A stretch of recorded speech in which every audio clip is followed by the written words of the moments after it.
Hello, everyone, and welcome to this week's edition of Victory Never Sleeps. Today happens to be the day of remembrance for Asatru hero Alexander Rudd Mills. So I figured we would, just start the show by recognizing that, mentioning him through producer Nick, some pictures. One of the things that is, for anybody who does not know, he was born in 1885 and during the early part of the 20th century. Isolated from others doing this or anything adjacent, he blazed a pathway for our folk in Australia. And you couldn't be much further in the world from our ancestral homelands. And he decided that his folk, our folk, needed this, or his version of this that he put forth there. He, against all odds, he got folks together to worship our gods and to practice Asatru in a time where he was literally all alone, starting fresh, getting this off the ground there. And it was a difficult time because a lot of things were cracked down on during the Second World War, and that made his job a lot harder. He was a poet and an author, as well as his day job being a barrister. And his stream of this was particularly important in a couple of ways. It was different than others. His efforts in pioneering this had a distinctly modern, when I say modern, contemporary, I guess, feel to it. There was none of the reenactment kind of phase. There was none of the, I guess, what cynical people would call LARPing portion of it at all. As a man of his time, a successful man of his time, in the dress of his time, engaging in religion in a way that was contemporary to his time, but realizing that our gods and our faith is eternal and timeless. He didn't go through the same phase of historical fetishism that has characterized some other people's efforts. So it was really inspirational for him to have skipped that whole stage that so many other people went through and to, upon its outset, practice our faith in a very contemporary and relevant way to his time. And I've always found that very inspirational, continue to find it inspirational. And we want to acknowledge him on his day of remembrance. And it is fortuitous that it happens to be on a night that we have Victory Never Sleeps. So hail Alexander Rudd Mills. Hail.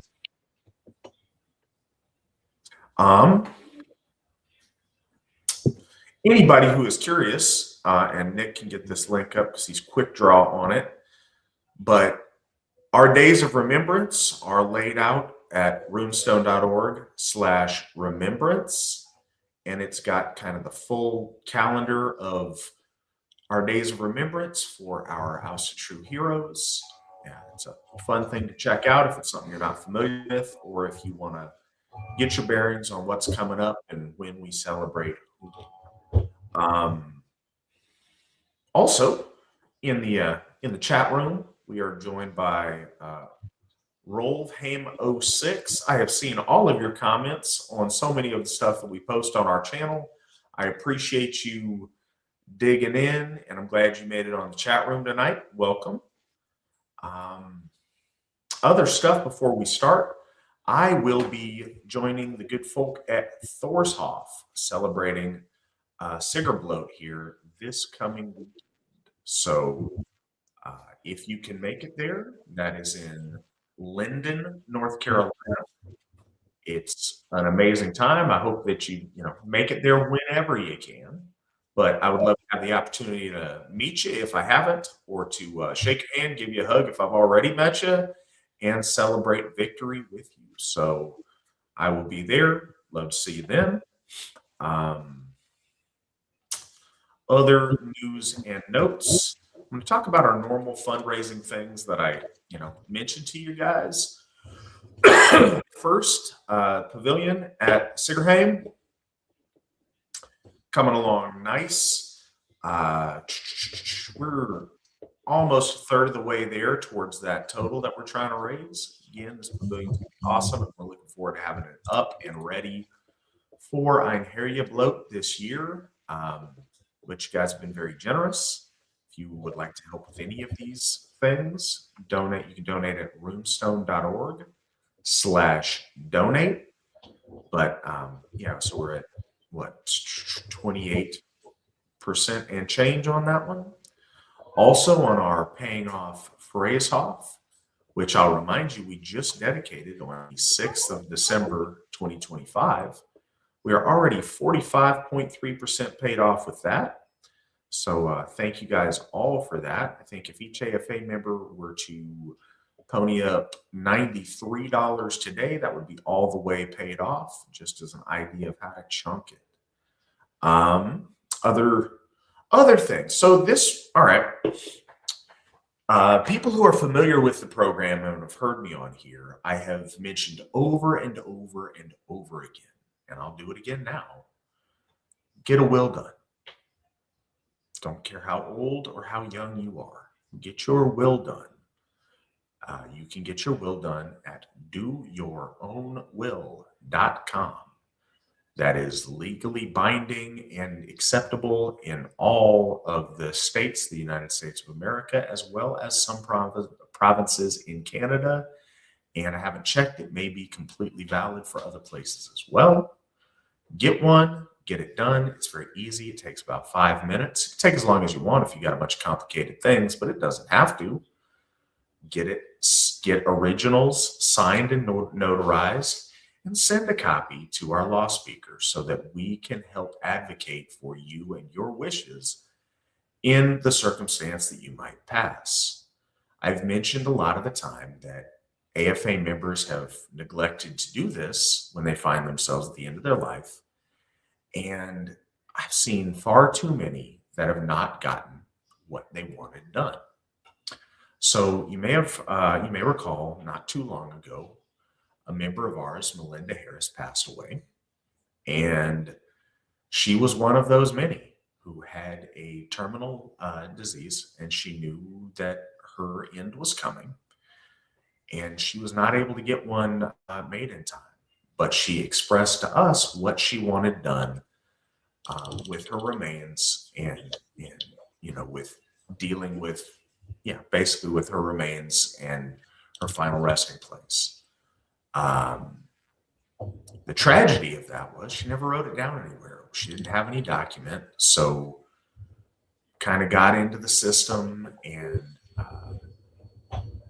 had fairly distant relations with her family. And so we thought for sure that ship had sailed and that she was not going to get what she wanted. The body was taken by whoever stepped in the county or whatever and put in the system and dealt with. Well, it turns out last month we got a request to help with the cost of cremation for her. And that opened up the conversation. We would love to help take care of that cost, but we would like to make sure that we honor her the way she wanted to be honored and have her ashes brought to us and interred at Odenshoff Cemetery. So that was agreed upon, and that's what's going to happen. But we'd appreciate all of our AFA family's help in making sure that one of our AFA sisters gets what she wanted in her final resting place here in Midgard. So, with that said, we are raising some funds to take care of her cremation, the transport of her remains to Odenshof, and a simple urn. She will be provided a headstone by, because she's a veteran, so the Department of Defense will get her squared away with the marker she's entitled to. And yeah, we will be able to inter her there with honor and love at Odenshof. So that's going to run us probably 2,200 is what it looks like. I know that sounds like a lot, and it is, but that's kind of going rate. We did check it out to make sure. If we're able to negotiate any of that down, we will. But if not, that's what we're looking to raise. You guys have already been very generous. But yeah, if anybody is interested, you can again donate at runestone.org/donate. Here it goes. I see the difference there, but donate will get to it, and that's confusing. So I didn't want to throw a different name for the website at the folks. I mean, is that what you were coming at me with, Stefan? I'm sorry.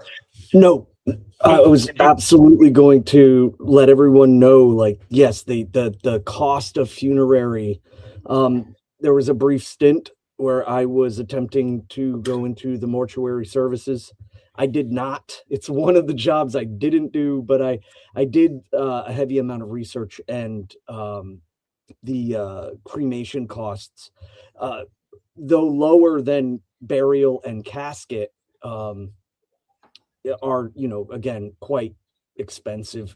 And I don't think a lot of people know it just because perhaps they haven't encountered that in their lifetime. But I wanted to bring up one point, is that living Asatru, and if you're not sure on where to start, holding bloat and giving gift to our heroes is one of the best ways to start. And then, of course, ensuring your end of life process, ensuring the legalities of it. Those are two things that I think any beginning Asatruer would want to consider doing immediately, in order to get into the community. And speaking of, Gilbert, you are awesome. We appreciate you. Gilbert just donated $150 towards getting Melinda taken care of. So thank you. And from me, I will say, if you could do the math and look at the amount on the thermo, I messed up on the remaining. It's a typo. It's 1860 remaining, minus the 150 thanks to Gilbert. Nice. All right, so don't mind Nick's fake news, but no, we appreciate that. I should note, for anybody who may not know, maybe just joining us, that is something really special with us having Hoffs and sacred land of our own. We are there to do womb blessings and asavatnis, which is our baby naming ceremonies. We do marriages, we do funerals, and we are able to inter the ashes of our loved ones in cemetery spaces at each of our Hoffs. Every one of our Hoffs is equipped and ready for that. And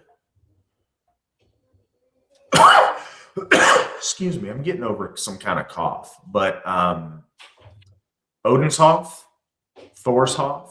All right, so Odenshof was our first opportunity to inter one of our loved ones, and we have 3 of our loved ones interred there now, soon to be 4 when Melinda makes her way there.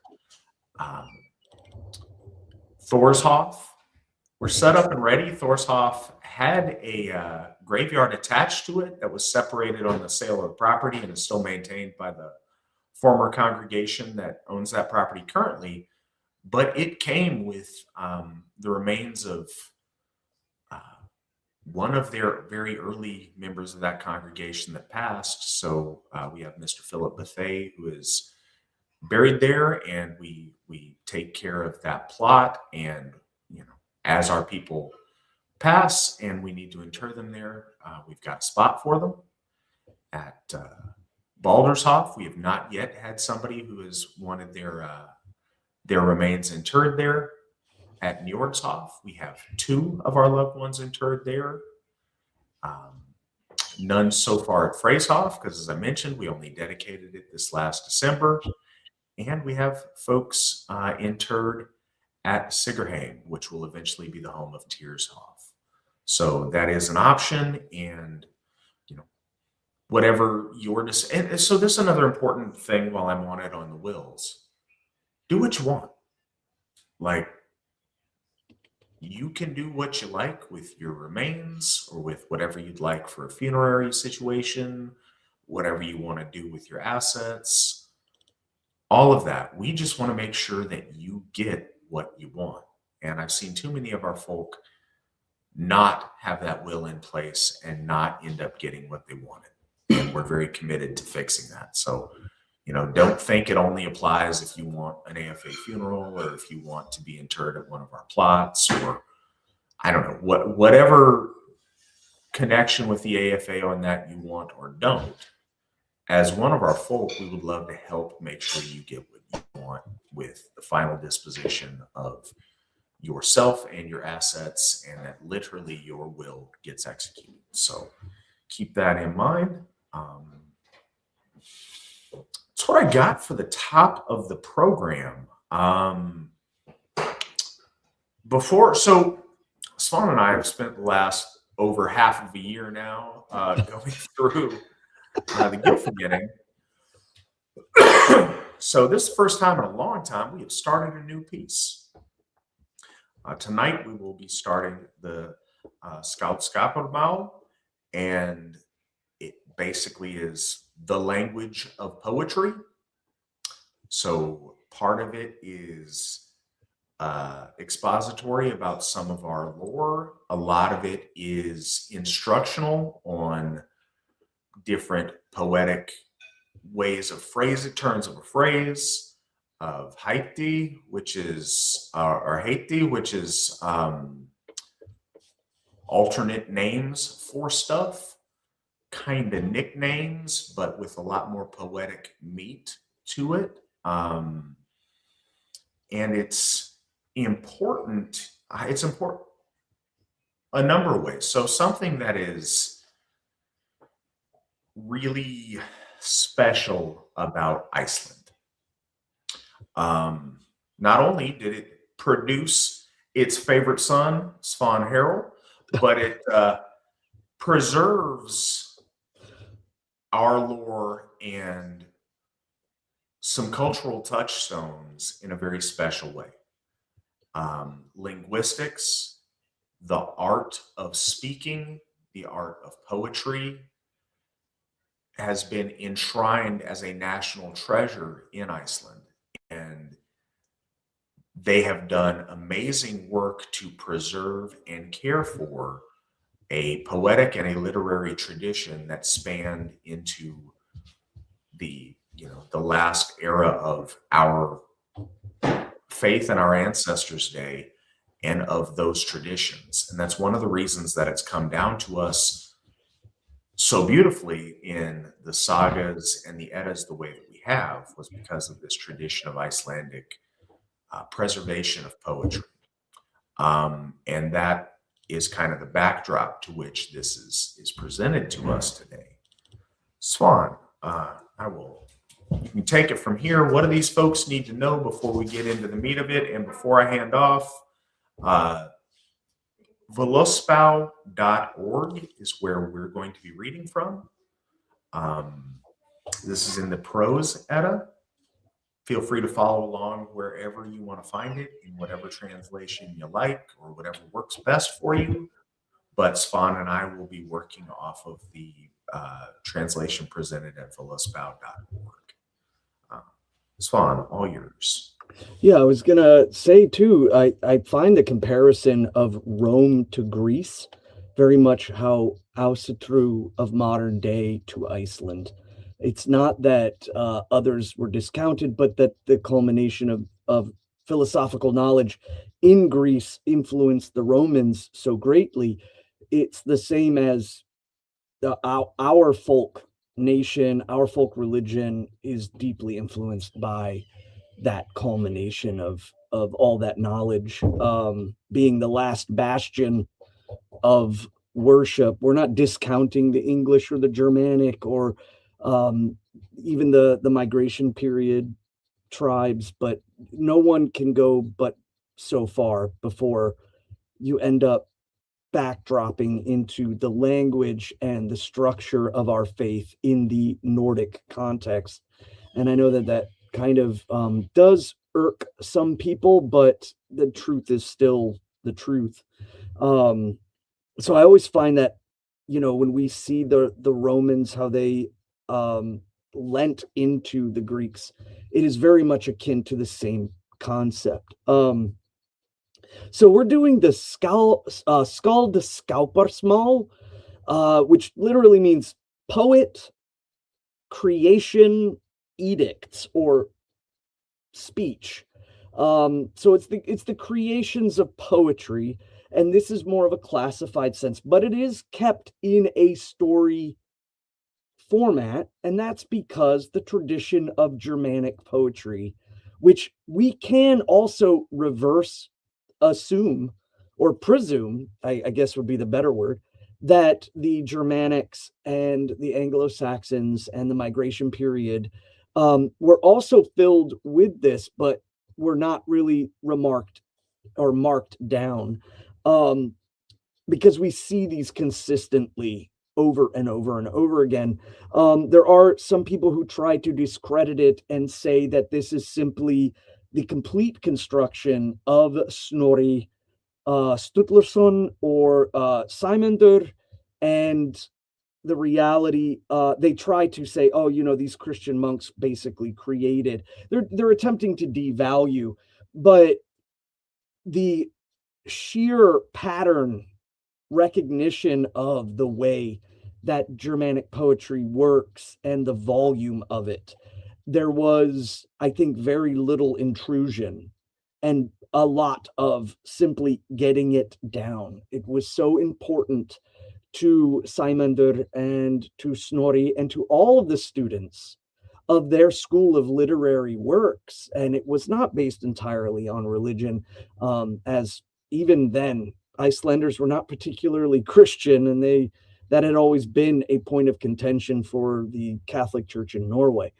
But so this is the edicts of the poet, and it predominantly takes place in a very interesting setting.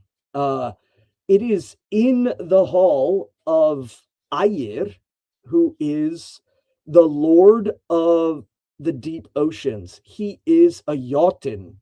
And for everyone, and I've said this numerous times, and I will say it over and over and over again, yes, there are many etymological sources that point towards certain deconstructive and consumptive points of the Jotun, but the biggest thing for anybody who's new to Asatru, when you hear the word Jotun, you should simply think ancient being. They're not a different race of people in a sense. They're an ancient being that preceded the Æsir in their construction, and it preceded their formulation, their desires. That Lord Odin, of course, comes from Jotun descent, though not of Ymir. He comes from the Jotuns of Niflheim, the primordial ancient beings.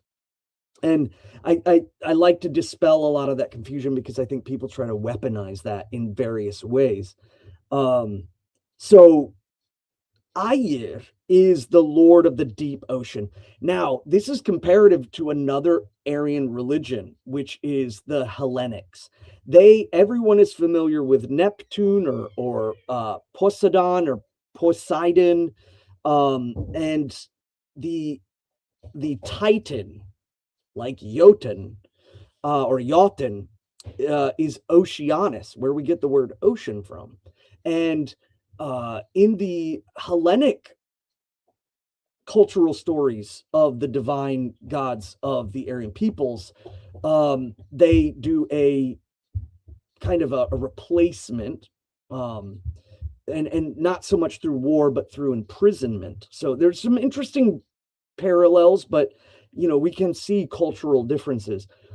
Whereas in our faith and our stories, the cultural understanding that was passed down to us by Kvasir and by King Gelfi, and the stories from beyond the reckoning of writing,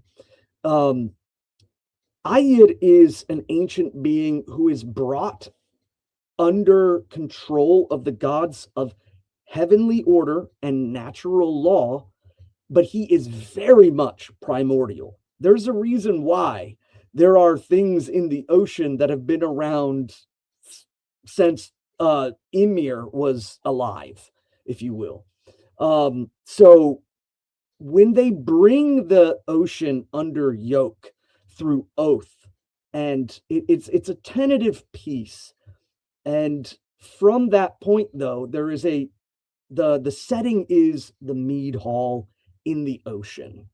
The cauldron there, of course, being the great symbol of the center of the ocean, that kind of anchoring point that the gods bring into the ocean and place their dominion.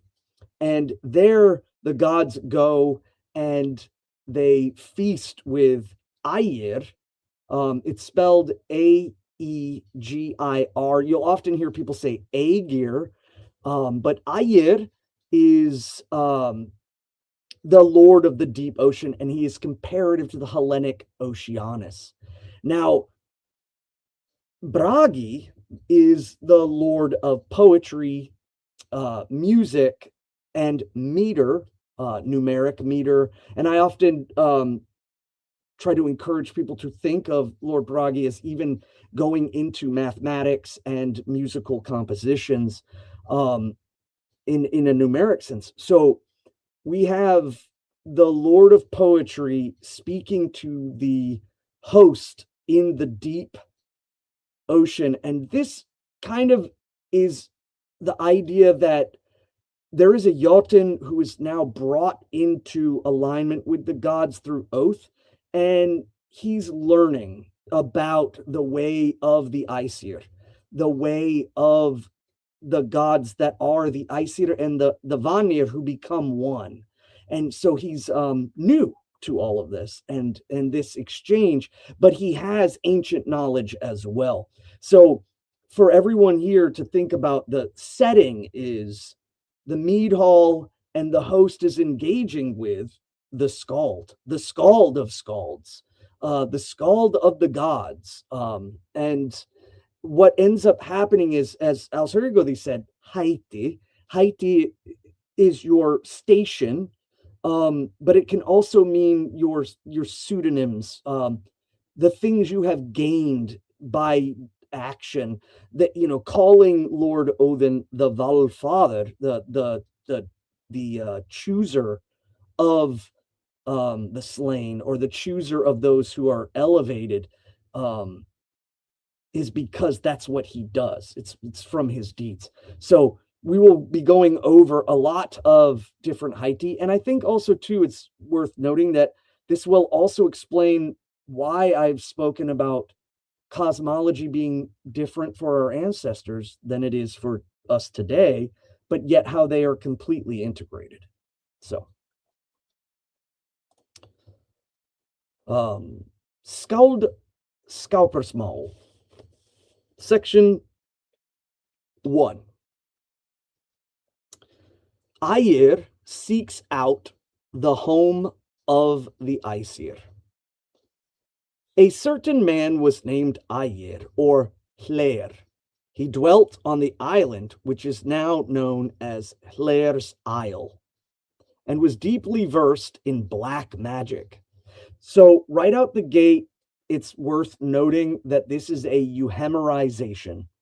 This is based off of the Greek philosopher Euhemerus, who believed that the stories of the gods of old were humans. I think that this was done to minimize, but also correlate, since the new religion that was coming in was based off of a mortal living in the Levant and was based around mortal people who were subjected to Rome, etc. So there needed to be kind of this wrangling down.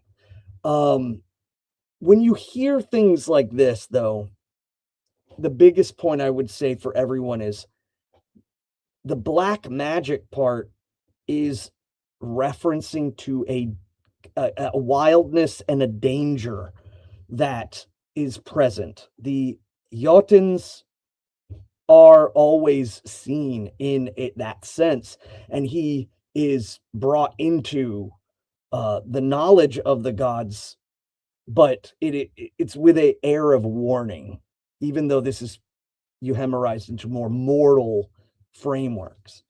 So he is deeply versed in black magic. He took his way to Ausgard.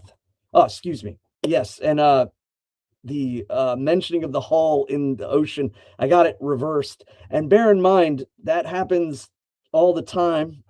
I know a lot, but I don't know everything. And so sometimes I get things mixed up. So he makes his way to Ausgard. But the Aesir had foreknowledge of his journey, and he was received with good cheer. And yet many things were done by deceit, with eye illusions. And at evening, when it was time for drinking, Odin had swords brought into the hall, so bright that light radiated from them, and other illuminations was not used while they sat at drinking. A couple of other things. This is another layer of the euhemerization, is not only were the powerful gods of cosmic nature really just humans, but they were humans of deceit. They were humans that had magical powers that tricked people into believing that they were gods. And that is, again, another reemphasization of the euhemeristic practice of trying to make the gods human. And by this time, too, as this is being written and read, the faith in the gods had diminished greatly. So they were kind of driving home and didn't want any sense of the gods being placed back in the consciousness of the folk at the level that they were.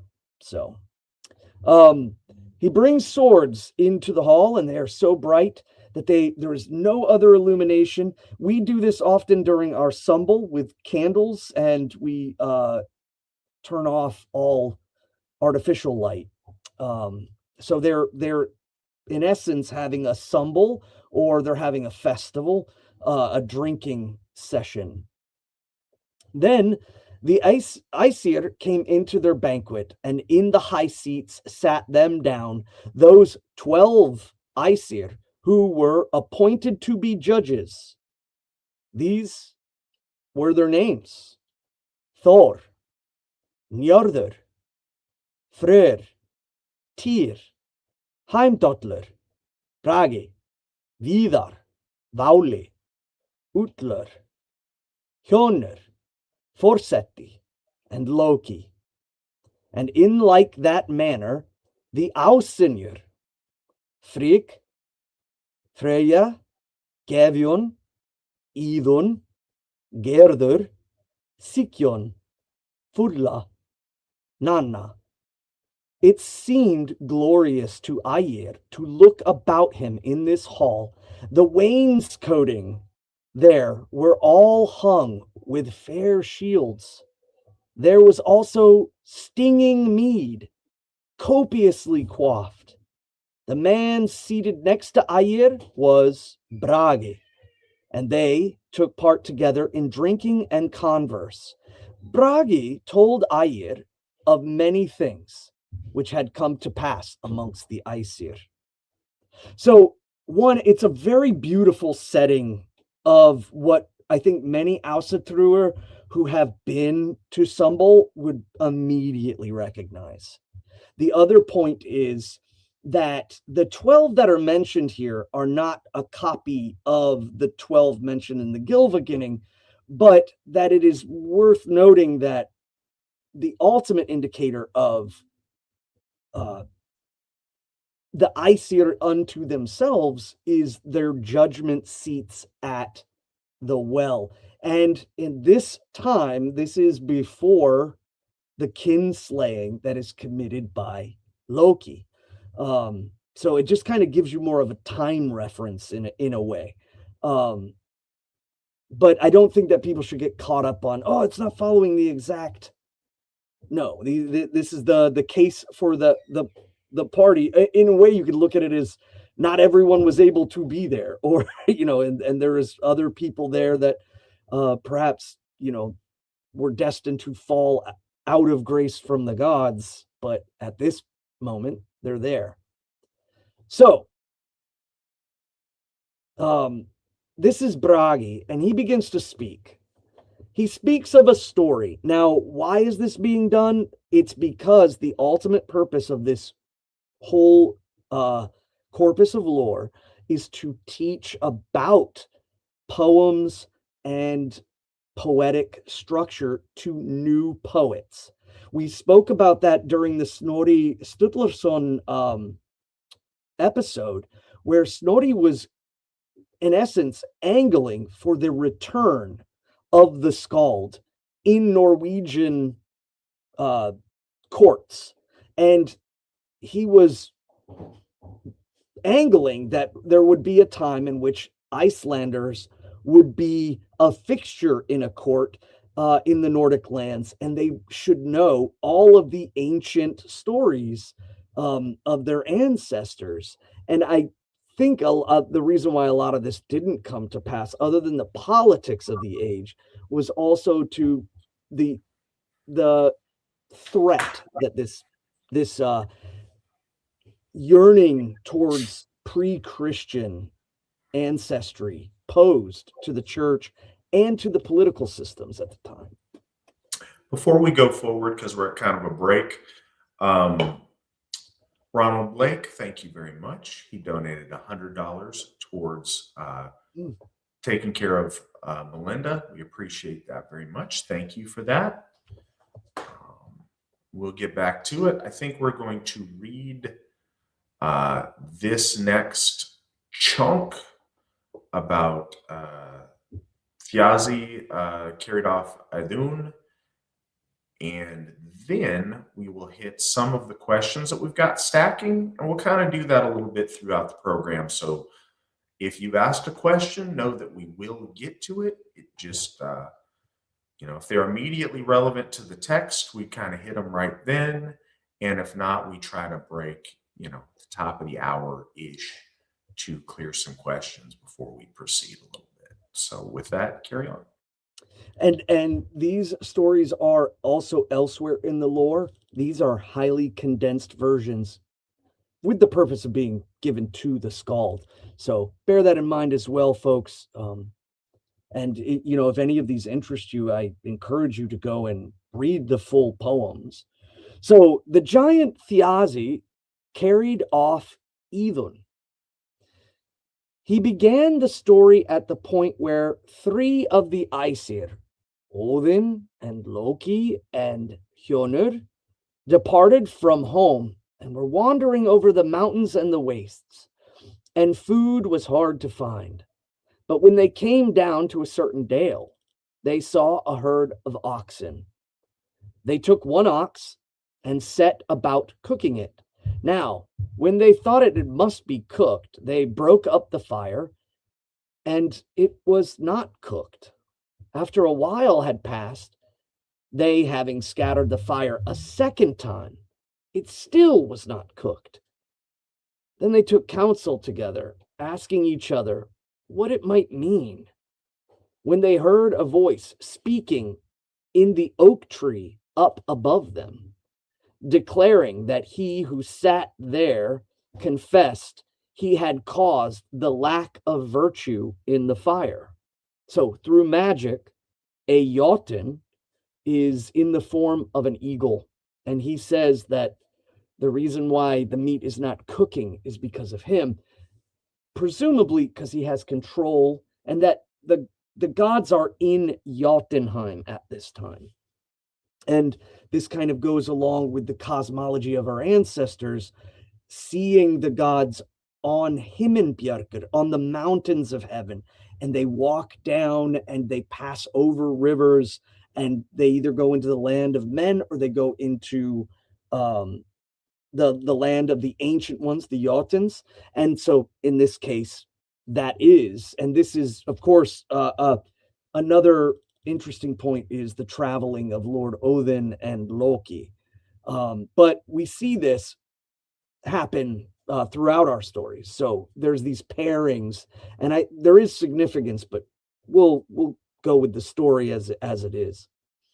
We'll also take a moment to thank Stephen in Japan for his donation of $15 towards helping to take care of Melinda. Thank you for that, Stephen. We always appreciate your donations on the program. Carry on. So he said that he was the one blocking the virtue of the fire and stemming its energy away from this meat. Then the eagle said, "If ye are willing to give me my fill of the ox, then it will cook in the fire." They assented to this. Then he let himself float down from the tree, and immediately the fire was alighted. And forthwith, at the very first, took unto himself the two hams of the ox, the two great legs, and both shoulders. This angered Loki.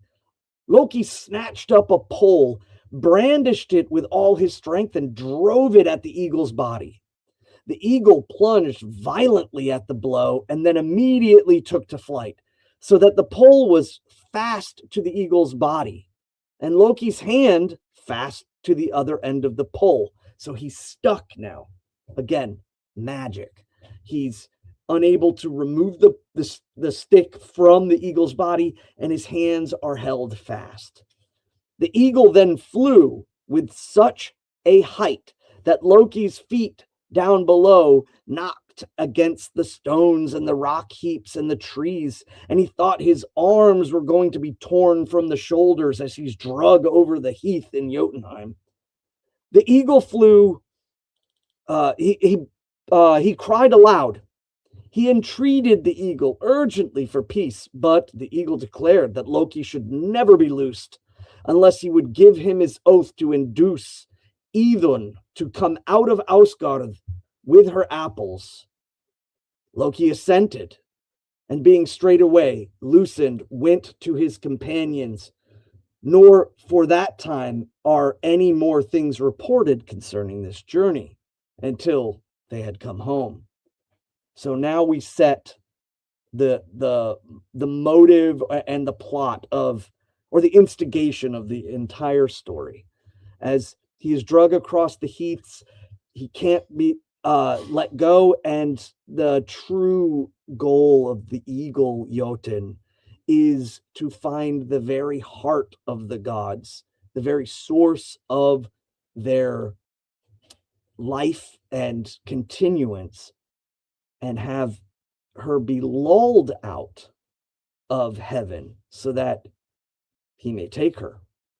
So when he returns, that deed or that deal is not mentioned, and he has to carry that with him until they get back. So at the appointed time, Loki then lured Idun out of Asgard into a certain wood, saying that he had found such apples that would seem to her a great virtue, and prayed that she would have her apples with her and compare them with these. Then Thiazi the giant came there in eagle's plumage and descended upon Idun and flew away with her off to Thrymheimer, to his abode. So obviously we have the legend and the body of the story being built in a format that is very akin to most European stories, slightly euhemerized and easily attached into the audience's mind. This is so much is going on that can simply be understood. Now, is there more in a cosmic level? Is there the sense that, of course, Idun is the bearer of the golden apples? There is always the linchpin of all of the gods of the Aryan faiths having a sustenance that they eat from, like humans eat food from the land around them. The holy gods do take in, and it is gold and light. It is the apples. And a lot of folks don't realize, like when they hear the name Idun, they immediately think that there might be some connection with Eden in the Bible. But there are no apples ever mentioned in the Bible. It's mentioned as a fruit, and it was probably a pomegranate, considering the locale being Babylon or Iraq as kind of the backdrop of the story. But even those stories take on these kind of mythical times, if you will. And so now we have the setup that he is taking the heart of the gods into Thrymheimr. And then we move to section 3. Do you want me to press on? Negative. I want to get to some of these questions. We got a few, and I'd like to go ahead and knock them out.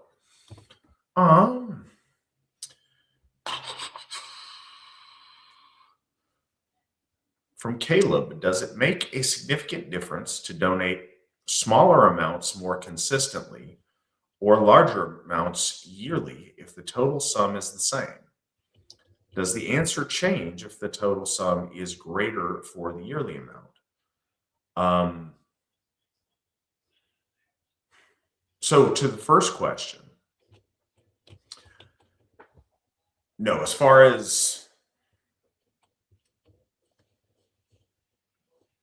general, the only, so the caveat is this: if it is a timely thing, like Melinda's dealing with her remains and getting her interred at the Hoff, there's a time frame on that. There's a certain amount of time to pay the crematory services, to get possession of her remains, and to inter them. Hopefully that is in a few months. So something yearly on a something that's going to be resolved in the short term may miss that opportunity. As far as general donations to the Asatru Folk Assembly, no, it doesn't matter. If all things being equal, it doesn't matter if that's done monthly, yearly, quarterly. We even have now some people who do that weekly. So any of that doesn't matter. It's kind of whatever you would like to do. To your second question, though, you could only give once a year, but that total be greater than doing 12 monthly things, then the higher total is always going to be the best. We are financially solvent enough to where one donation or one person's donations aren't going to make the difference in solvency. So whatever would be the greatest amount total would be the best way of, or I guess the most. Sorry, I'm tripping over my words way more than I should be on this. Yeah, more money is better than less money over whatever the time period is. But thank you for asking that, and thank you for considering donations to us. We appreciate that quite a bit.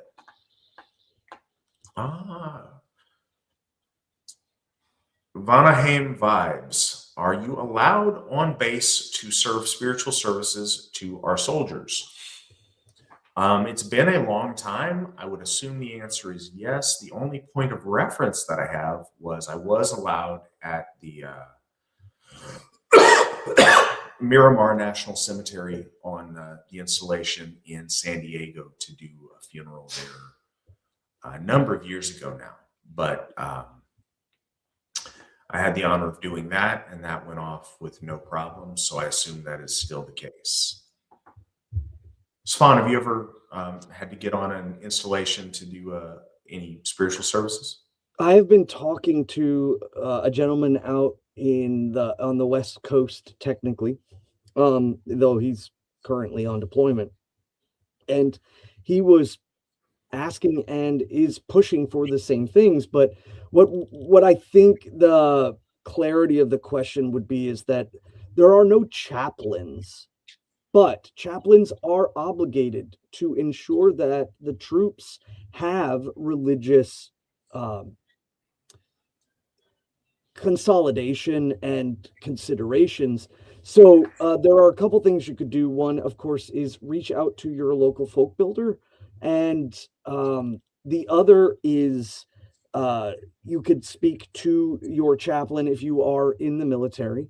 The other point is that, unfortunately, because of the transient nature of the military, that people move in and out so swiftly, that one of the things that could be done is, lay members could create points of contact, much like as if they were to create a kindred, where folks that are Asatru and are folkish can come together and give honor to the gods, and then organize from there.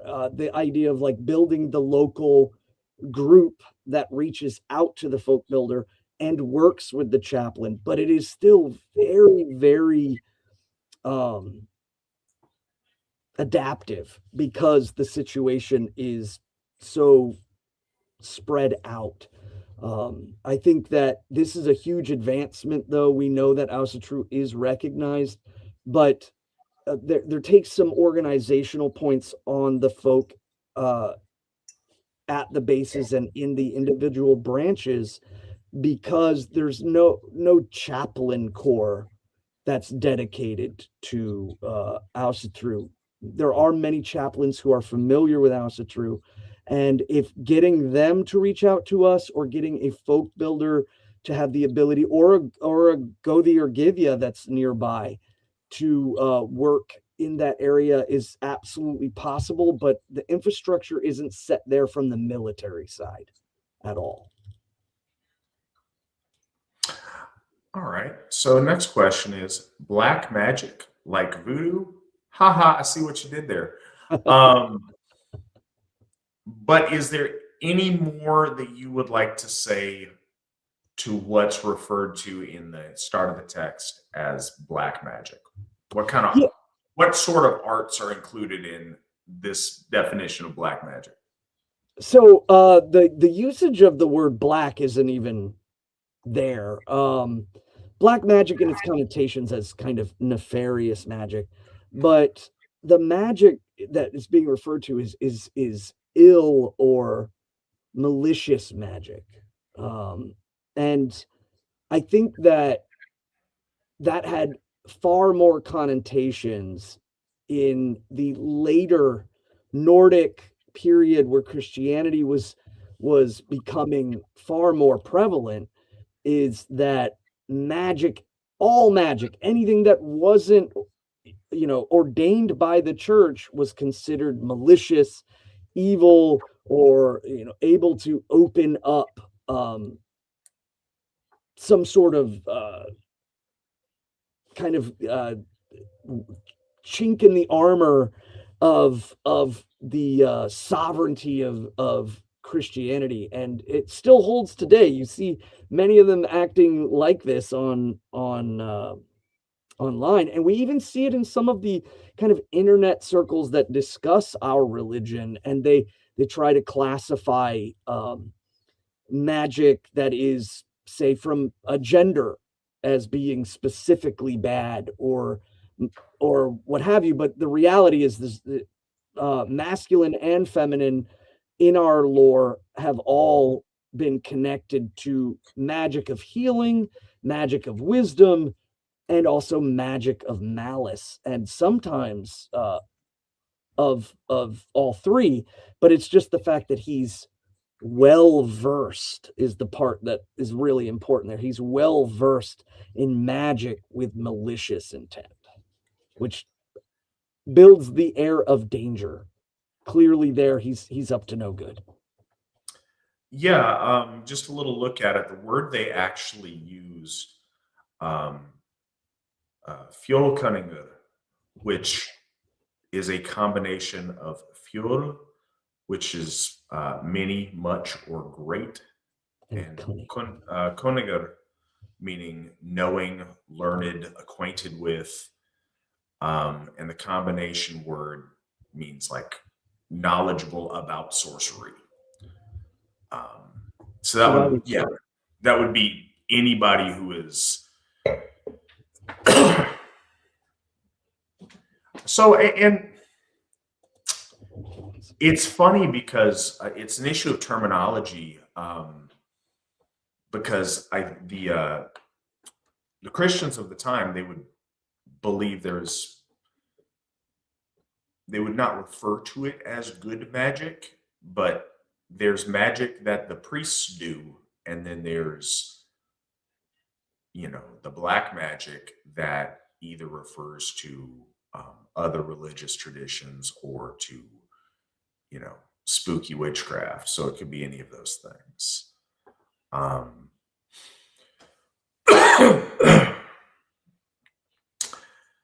So another question, is there a reemergence of Asatru in modern day Iceland? That is a complex question.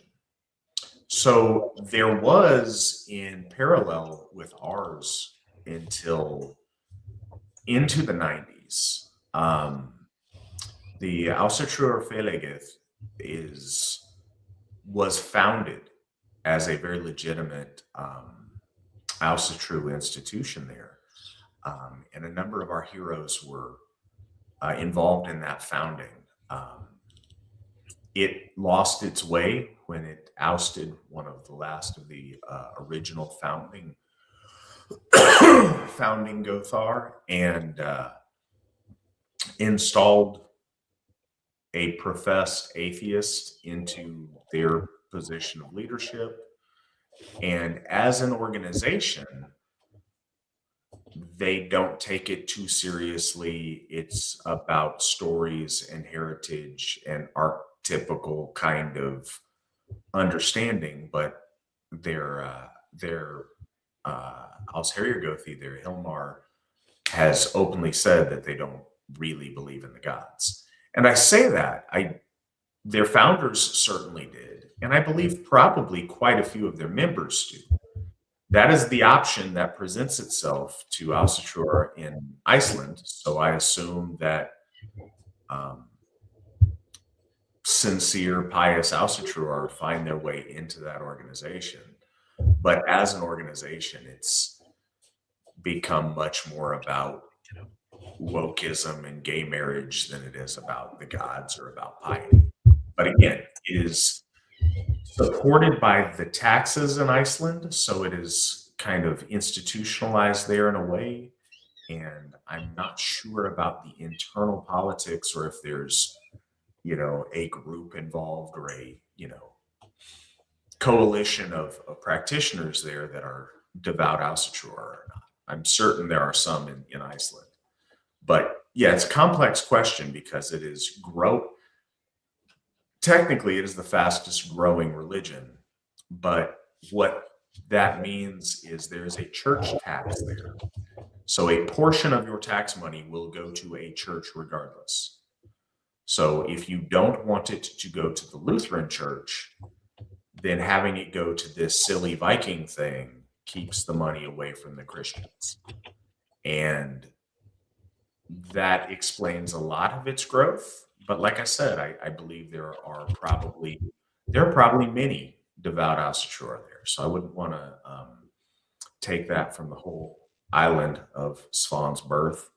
But yeah, some that chew the rotten shark do worship the gods. I would love for those folks to find the Asatru Folk Assembly, and hopefully they will at some point. Svan, have more to add for your countrymen and their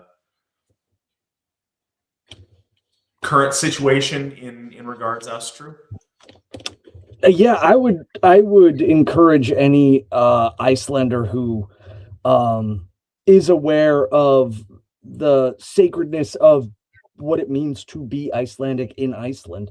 And please, folks, bear in mind too, and we joke about it, but I'm very much American. My family calls me the American uncle, the Amariki, and but I would encourage folks in Scandinavia who are definitely working in a different environment where there can be a lot of pressure, but you are free to do these things, and you can gather other folks and actually honor the gods, because as you said, Alcirgo, a lot of the folks that are doing this are kind of doing this in this LARPing framework, and that only hurts us in the long run, as we often will be associated with those people. But those people practicing some kind of considering it a magic form, or it's just kind of traipsing through tradition. And it really started, I noticed, when I spoke to Jormundur Ingi, or Jormundur Ingi, who was the leader of their church. Last legitimate Asatru of the Asatru Fellege. Right. And he spoke about the fact that they were going to put a fithot, or a four-armed or four-footed, which is a swastika, a very sacred symbol throughout all of the European peoples, not just the Nords, not just the Germanics. And they ended up getting shut down by the local government because of it. They were going to put a large stone fithot on the side of the hill, and that was kind of my first indication of what they were up against. And again, they didn't seem to have the gumption of fighting. And then over time, I think a lot of the modernist pagan kind of swooping underneath, or not taking a stand, or just outright admitting that they're only doing this as some sort of hobby. And I think there's a lot of Icelanders, a lot of Scandinavians who think that if you are religious, that you are somehow less intelligent. And unfortunately, a lot of Scandinavians have this sense of being, they don't want to come off as being ignorant, or according to whatever classification of intelligence they have. And that includes just, yeah, we're doing this for the hobby, we're doing it for the culture, but I mean, in reality, we're just normal folks like anybody else who's smart and intelligent, and they just kind of like reconfirm their own biases. And it's sad to see.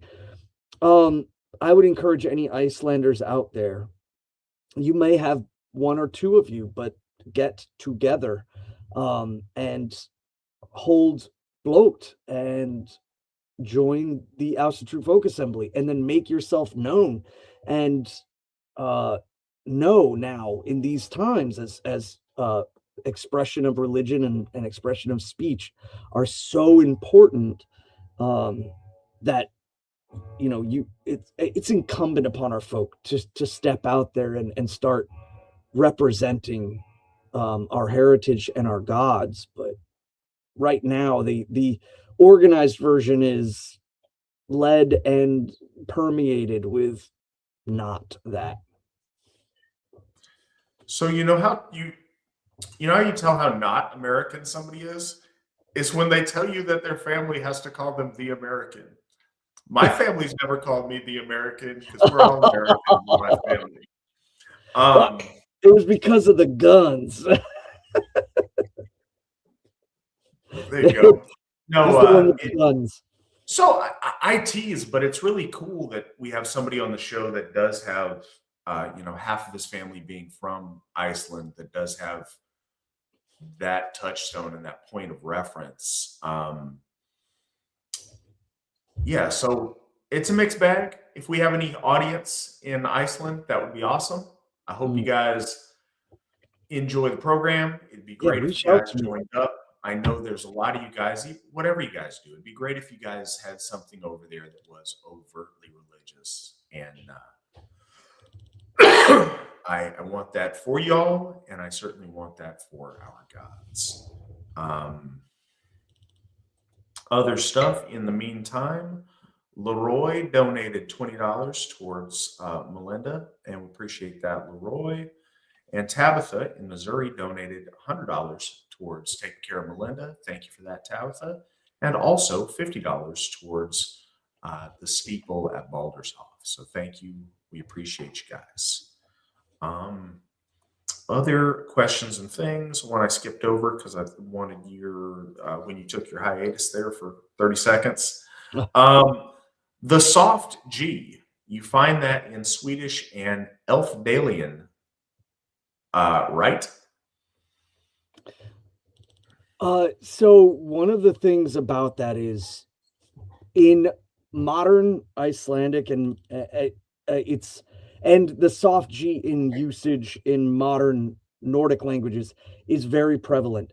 However, we don't fully know about Old Norse. People are still guessing about a lot of the structure.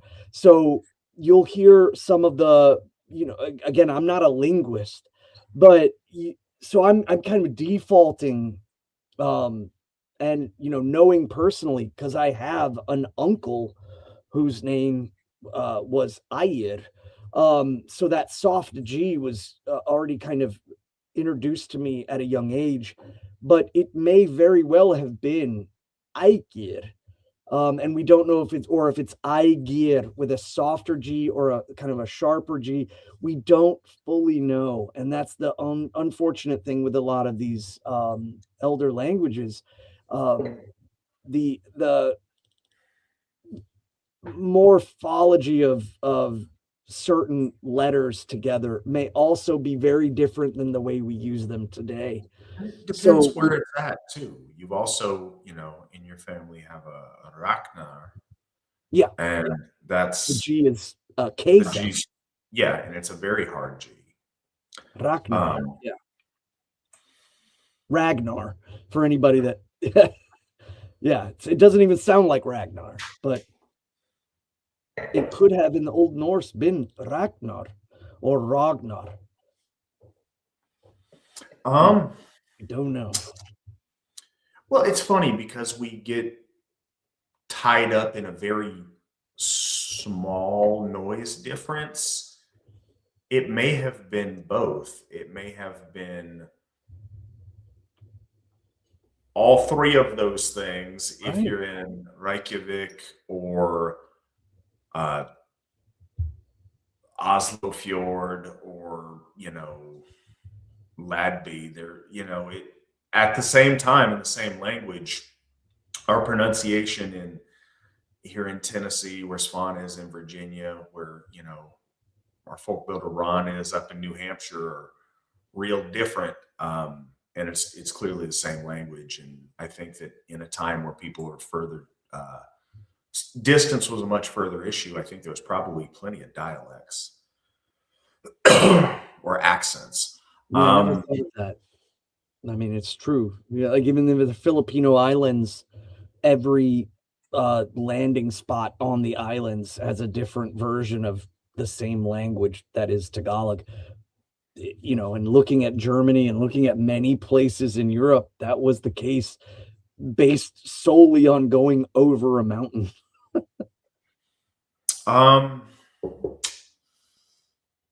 So, and this is something we go over a lot, but it clearly needs to be continued to go over a lot, and that's fine. I appreciate that we've got we have new people that listen to the show all of the time, and it's always good for us to remember that. So, are the Norse and Slavic gods the same beings, or actually different gods? Perun and Thor have a lot of similarities. And this follows on with the next question by a different questioner, but still, how does the AFA even rationalize other gods from other peoples? Are they considered the same, or are they different and sovereign, like hard polytheism and stuff? So, hard polytheism, absolutely. When we compare Caucasoid gods versus Mongoloid gods and Negroid gods, then sure, they're completely different beings with completely different sovereignty and dominion and agency in their own things. When we compare white people gods, they are so. It is very confusing to take the last breath of them before the Christianization and compare them at that stage. To compare them at the medieval period becomes very messy. It is much less messy when you walk that back through the epochs of time. We did a whole show to illustrate this a week ago with folk builder Chris Savage, illustrate a couple of things. But one of the things it illustrates is we are a people. We are not a coalition of peoples. We are one nation of people being from the same belly button. We come from one group of people that was at one point united. There was us and the Aesir. They were with us at the very dawn of our race. That predates the word Aesir. It predates the concept of Norse or Slav. It predates all of that. But our gods were there because they created us. They shaped us. They formed who we are. And they raised us up to achieve our potential. They've been with us since the beginning. As language and geography influenced our understandings, and as our ancestors moved apart, and some settled in one valley, and some kept moving, and some moved by the coast, and some moved up in the north, and some were inland in the forest. The names of their gods changed. The stories of their gods evolved and took the shape of things in their environment and things in their experience. Their relationship with the gods continued and evolved because they weren't taking a stagnant story they were told on the Caspian steppe with them. They have a living relationship with their gods. So as they're separated by centuries and by hundreds of miles and thousands of miles in different valleys and areas, you have a deviating group of names and stories that are very similar, identical in some places, further apart in different places. That's mixed even further when you get into areas where there's intermixture with other kinds of folks, like I think does happen in the Mediterranean. But the Hellenes and the Germanics and the Celts and the Slavs were eventually just the Aryans, and these are our gods. So yes, they are the same beings. Some of them you can easily match one for one. Other places they associate different things, different stories with different names for their gods. But yes, these are the same gods, and logic makes that clear if you start at the beginning it makes it trickier if you start at the end and try to work the way back.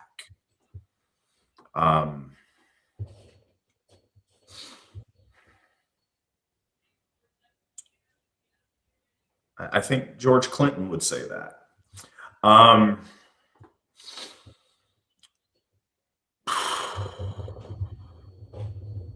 Where were we at? It's funny, we've gotten a couple things pop up on the screen with comments, and I haven't seen that before this broadcast, but it's cool. And I've seen 2 things pop up like that. It's always been possible. I just don't do it unless they're real funny. And tonight they've got some humor to them. All right. Well, that entertains me. Feel free to do that from time to time.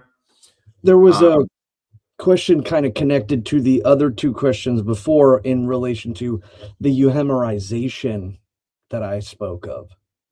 I believe it was Isaac 1TS. Mm-hmm. Did the Christian priests euhemerize all European gods, Roman, Celts, Norse/Germanic, or just the Germanic deities?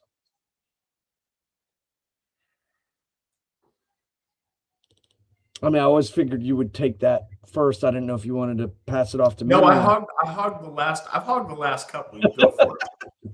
Well, so the euhemerization, first off, the entirety of the Gaelic versus the Gallic faith is euhemerized.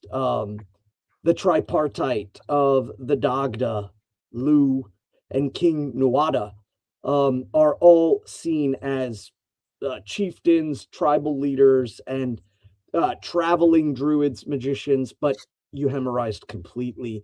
And that's because they did stay in the Irish people's purview even long after Christianity. Much like in Iceland, these 2 islands had the faith persist beyond conversion. But yes, we see it everywhere. And one of the more egregious ones I see too is not just obviously Saint Brigid and the Irish Gaelic goddess Brigid is, just recently they I guess gave sainthood, or not just recently, but I just recently read it, that they gave sainthood to Widukind, who was a folk hero, much like a Robin Hood character, who stood in opposition to Charles or Karl the Great, Charlemagne. And after he was then brought into sainthood, even though obviously his conversion is very, it's what we have written is that he converted to Christianity. But it's like saying, it's like all we have left is the anti-Widukind propaganda. But what I ultimately am getting at, though, is that like he might have been more of a legendary culmination of people, but they made him a saint because they needed to, which I think lends to a mark on them that there were consistent movements where they were making saints totally for operational purposes. And the reason why they did this versus other places is because most of these Christians were completely converted Gentiles. They were folk, and they were sanctifying these both gods and people or legendary people because they were trying to change their fellow countrymen. This is it's more subtle, but also more nefarious in this way. There were other places where Christianity has spread where, no, this is of the pagan religion of before, and we don't take this. But when it was the Europeans amongst the Europeans, Christianity took a much more all-encompassing fluid sense, and they absorbed many of the Greek, the Roman, and the Germanic gods. And a lot of people don't realize the Slavic religion was deeply euhemerized, but then most of what people read and study now is actually a deconstruction of that euhemerization. But it was, I think, even far worse than for the Irish. So yes, it was all over, all the folk, and that's predominantly because the Christians that were pushing their religion amongst the folk, they were of the folk. They were not of a different people. They had been converted. Saul of Tarsus, who is an ethnic Jew who comes into Greece, and he comes back from the fishing trip, says he sees Jesus on the water, and Jesus says, hey, go be a fisher of men, go convert the Gentiles. From that moment on, there was a new point of, instead of trying to convert the Levant and convince them that the Rabbi Yeshua is the Mashiach, no, we're going to go into the Greeks and the Romans, and that's why you get the Last Supper looking like a bacchanalia. That's why you have the Rabbi Yeshua being born in a manger in relation to Bacchus, is because at that time they were trying to convert the Greeks. And then it just, every step they took forward, they didn't want to use the underworld or the punishment Gehenna in the Aramaic. So they said Hades. And then by the time it got to the Germanic lands, they used hell and took her name as convenient for their placement. We see it, the morphology of it changing everywhere. And if you go further back, you just have to dig under the surface, but a little bit, and you realize that Christianity is very Semitic, very foreign, not of European root. And it pains me that a lot of people don't see that. And again, I'm not weaponizing this in some way. It is clearly the case. It's the truth. And right. as those Hebrews would say, the truth shall set you free.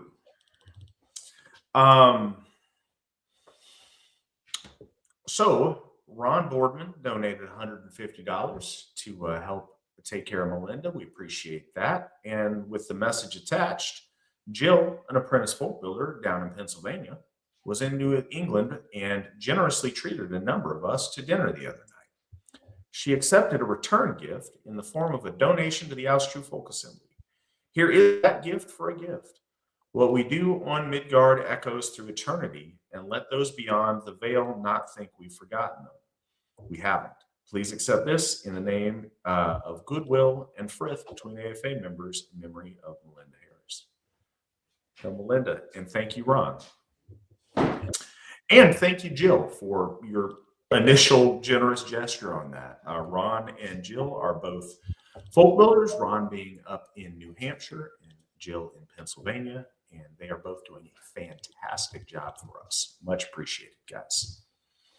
Next up, hey, Matt, could you talk about the hierarchy of the AFA a bit, like explaining folk builders and other titles in the AFA? Absolutely. So, all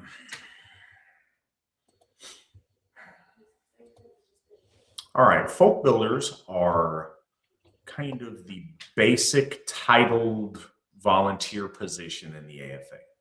Now, we've got folks that can volunteer and do volunteer for a lot of different things, and we always really appreciate that. Folk builders in particular serve as the local representatives of the AFA. They work towards recruitment of members, but also towards maintaining and taking care of the members that we have, connecting them with the bigger AFA, hosting local events, helping support the needs of the Gothar and the membership. They take care of a lot of the back-end administrative work as well within the AFA, and they're basically the local AFA representative.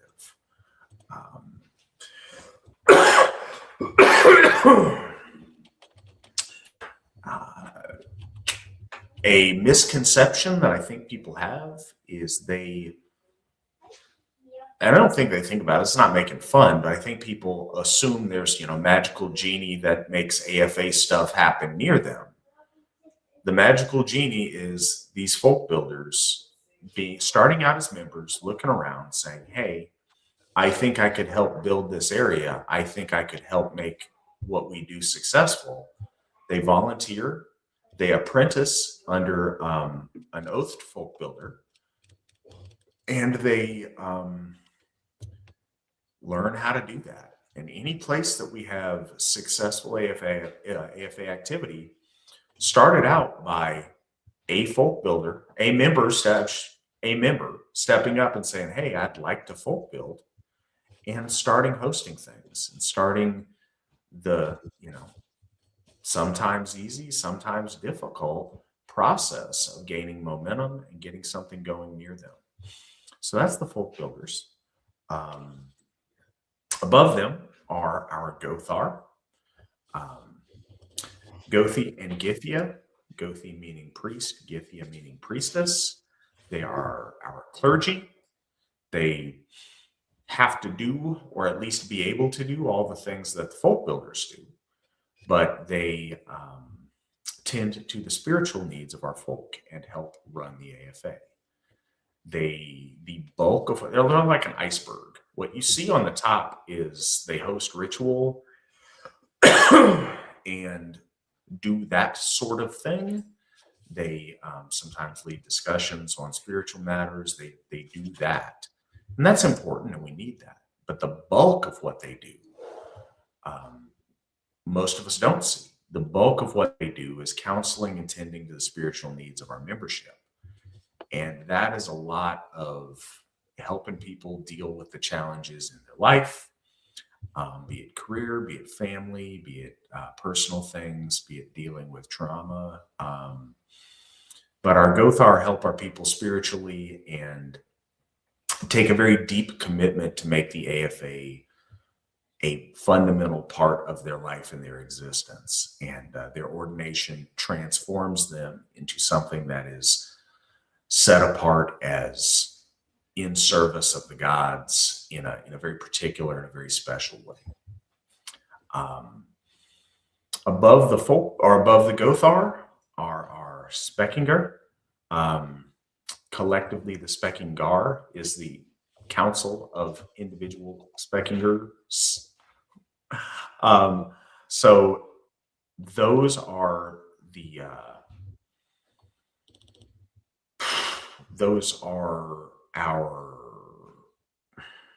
they take a more direct role in administering the Asatru Folk Assembly.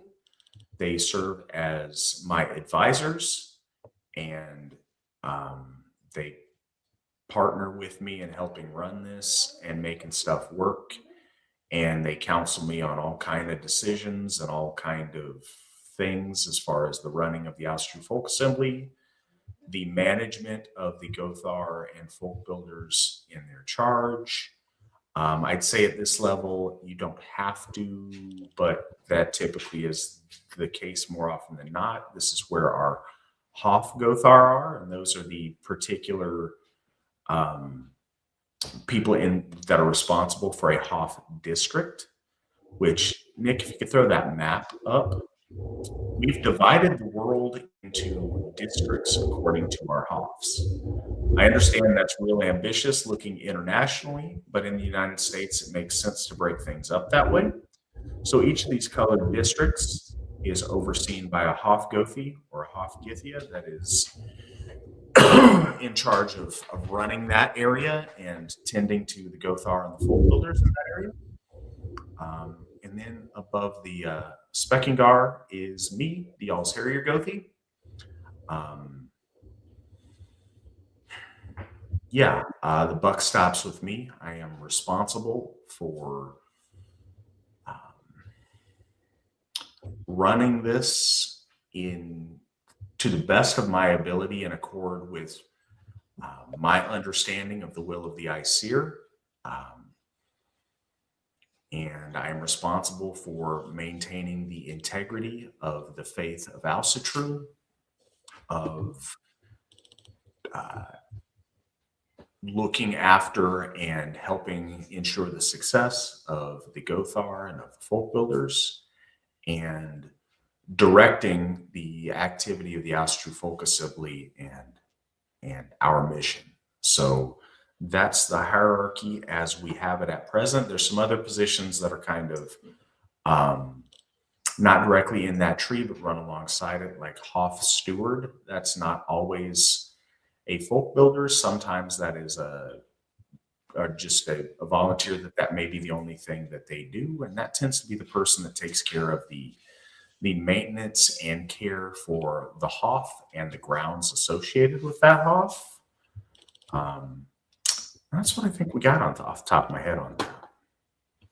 And that brings us to opportunity to get back into the text. In section 3, Loki secured Idun and the slaying of Thiassi.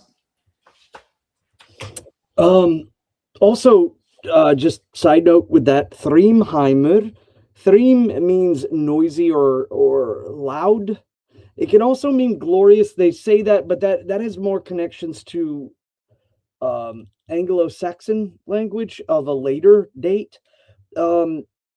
Generally, when they speak of the loudness of a place, they speak of the wind or the water, the noise of the place, but it also being a place that is unable to be quiet. It's a howling, craggy place.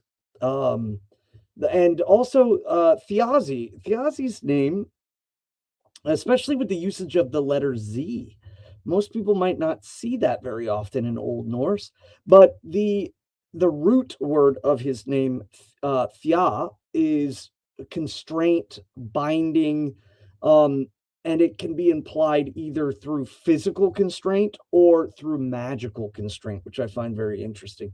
So linking that again back to the usage of the Fjolkonningur, the foul, cunning magic, where he is able to enthrall people against their will.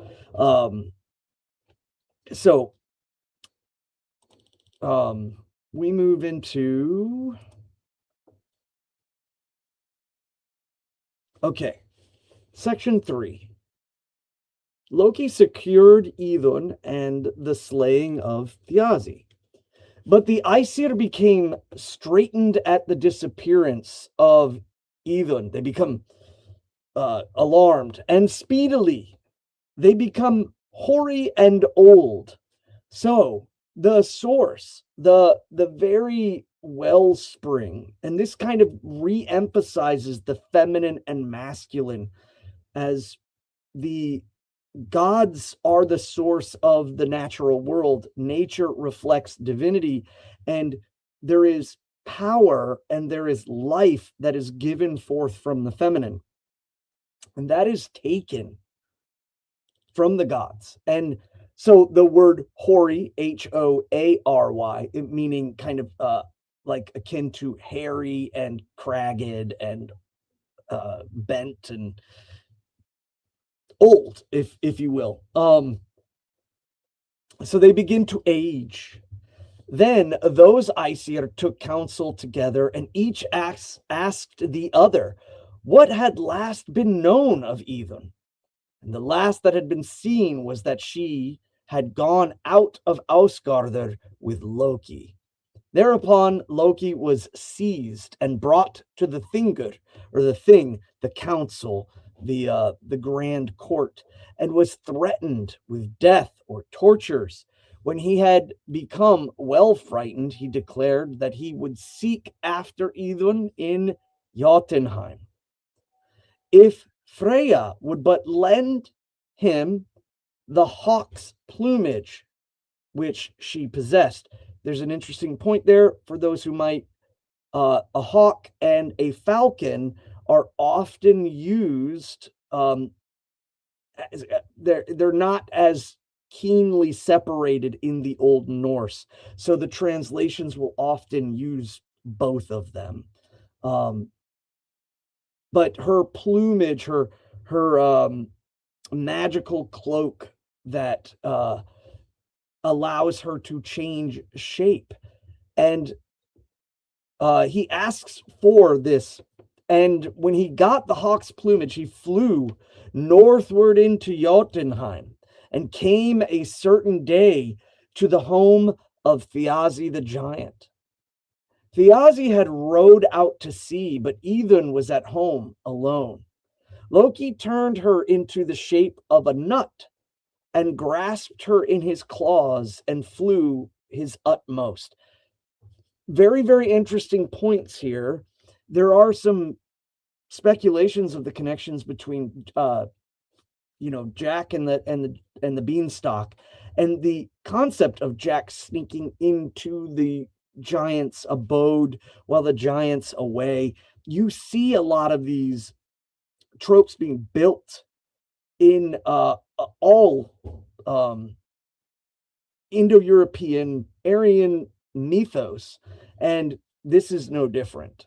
So while he's away, Loki sneaks in and he uses his magic and he turns her into a walnut or something of an akin to this, and grasps her in his claws, and then he flies. Now, when Thiazi came home and missed Idun, he took his eagle's plumage, a cape as well, and flew immediately after Loki, making a mighty rush of the sound with his wings in his flight. But when the Aesir saw how the hawk flew with the nut in its claws, and then behind him the eagle was flying, they went out below Asgard and bore burdens of plain shavings thither. As soon as the hawk flew into the citadel, he swooped down close by the castle wall. Then the Aesir struck a fire of the plain shavings, of the shavings from the cuttings of a wood plane. But the eagle could not stop himself, and he missed the hawk, and the feathers of the eagle caught fire straight away. His flight ceased. Then the Aesir were near at hand, and they slew Thiazi, the giant, within the gates of the Aesir, and that slaying is exceedingly famous. So again, I think a lot of people, when they read, they don't think about what these stories are in relation to the time. These are the entertainment of our folk. So the usage of language to encourage imagination, our folk sitting in the hall, listening, seeing this, it is the movie in their head. And this large, foreboding, eagle-clad wizard is chasing Loki, who has the walnut in his claws, and they light the outer walls on fire so that he is singed at just the right time and falls to the ground, and then they rush upon him and slay him. Now Skavi, the daughter of this Jotun, Thiazi, took upon her helm and her byrnie, her chainmail shirt, and all of her weapons of war, and proceeded then to Asgard to avenge her father. The Aesir, however, offered her reconciliation and atonement. The first article was that she should choose for herself a husband amongst the Aesir, and choose by their feet alone, seeing no more of him. Then she saw the feet of one man passing and fair. I choose this one, for surely it is Balder, and little can be loathly, little can be disgusting of his feet. But that was not Balder, it was Njordr of Noatun, the god of the sea, the god of the rivers. And she had this article also in her bond of reconciliation, that the Aesir must do a thing she thought they would not be able to accomplish. She said that they had to make her laugh. And Loki did this. He tied a cord to the beard of a goat, the other end being about his own genitals, and each gave way in turn to a tug of war, each screeching loudly. Then Loki let himself fall into Skadi's knees, and she laughed, and thereupon the reconciliation was made with her on the part of the Aesir. Bear in mind, too, this is condensed. This is written separately. So another thing that was not mentioned was the fact that there is the astrological stars, most likely Castor and Pollux, who our ancestors probably called Thiazi's eyes. They are thrown into heaven. This is all part of the story. And also the other part that's kind of not focused on here is the story is built on, okay, I want to wed one of the Aesir, and the gods gather to council and they say, yes, you can do it, but you have to do it by only looking at their feet. And then finally there's the, okay, fine, but you have to make me laugh. And then of course there's the absurd tug of war between the goat beard and the cordage to Loki. And I think this really does reflect perhaps the court fool, the jester, that there were comedic acts that were part of courtly life, and this was certainly a reflection of that. And again, the fun fact of this is that the cordage that Skadi keeps the cordage, and in a way there's this symbolic nature of the self-castration of Loki, this kind of binding of his masculinity in order to make himself a fool, in order to prostrate himself before the interloper. Is there, there's some deep symbolic meaning in that, and it's important, I think, for people to understand that when we read these stories, this is not like reading a historical text that claims to be complete and absolute truth. No, these are layered effects of understanding. But ultimately, what should be understood is that Skadi, who is a Jotun of the middle realm, goes to the heavenly realm to avenge her father, and is through trials brought into alignment with the gods. And that is not the only time that Skadi and Loki have a comparison in relation to the binding and or ultimately the no laughing matter binding and poisoning of the snake over Loki's face. But there is this deep connection, and both of them are of the middle world. Both of them are of the material and of the central, and are interconnected with the gods of heavenly order. And I don't think that that's accidental either.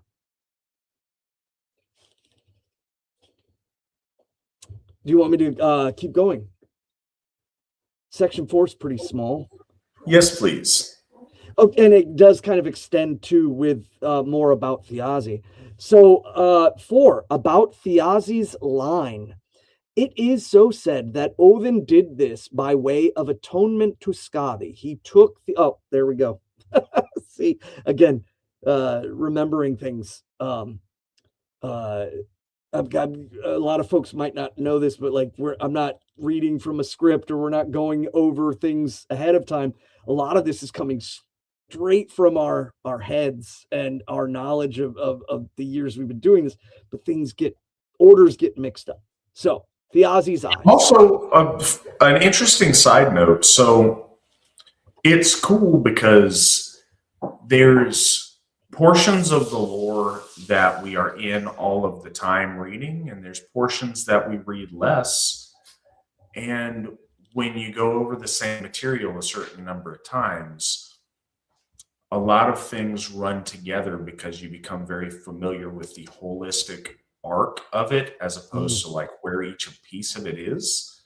So it's really beneficial and good for Svan and I to get to go through not only reading this, but reading it and going through it aloud, seeing where people have questions or what is of interest to folks.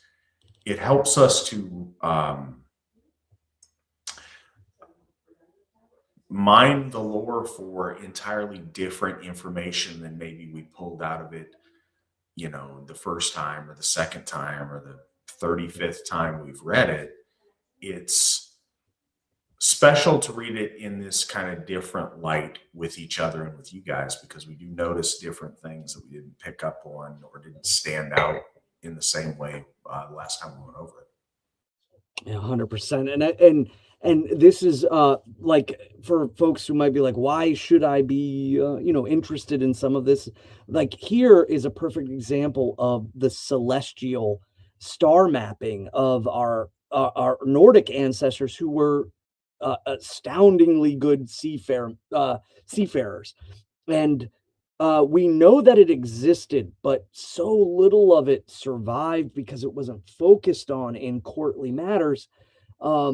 So, we have these speculations that Thiazi's eyes may very well have been the same as Castor and Pollux amongst the Mediterranean. And we have Arvindil's toe, which is another great story about Lord Thor carrying someone and his toe being thrown into the sky. And we speculate that could be the dog star. And there is so much. There's a really great source for folks if they are interested in reading Nigel Pennick. Nigel Pennick has done some correlations between Germanic lore and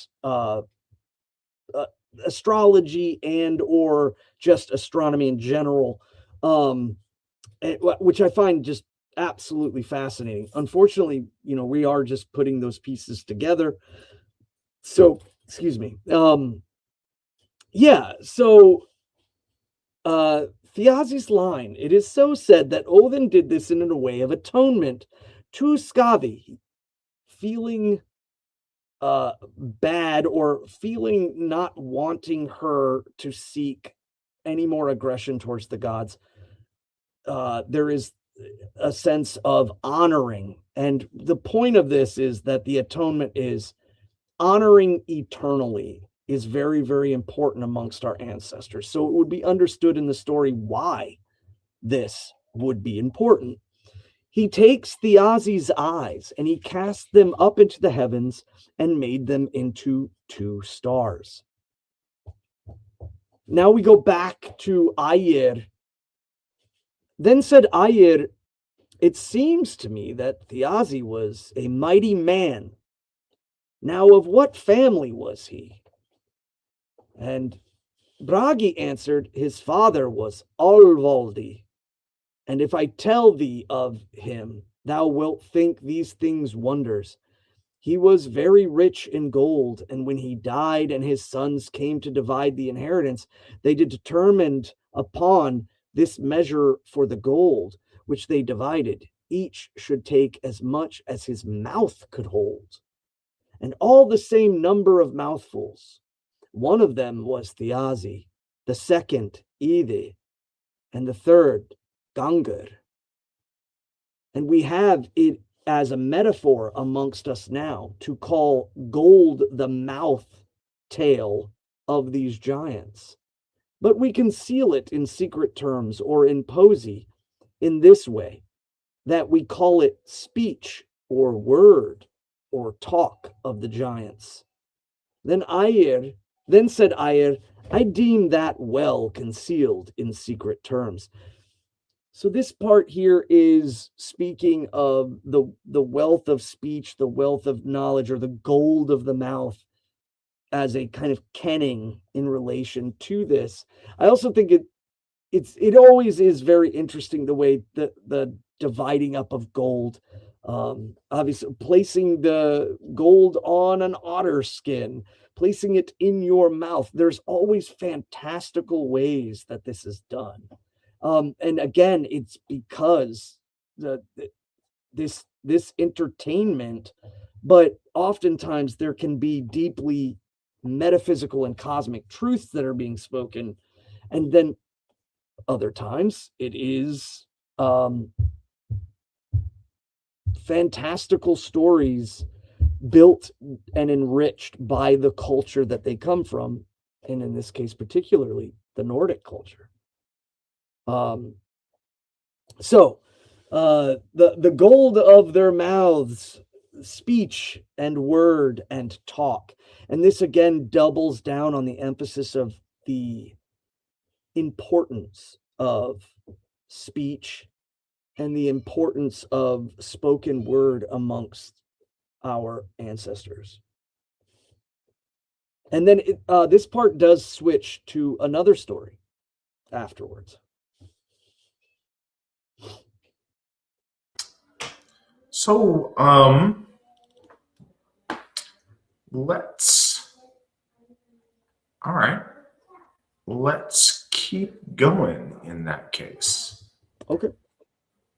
Yeah, this is kind of lends to itself, because that now we're talking about a new gift of speech, a new point. But this gift comes from the mouths of the gods, and we speak of the origin of the mead of Suttungr.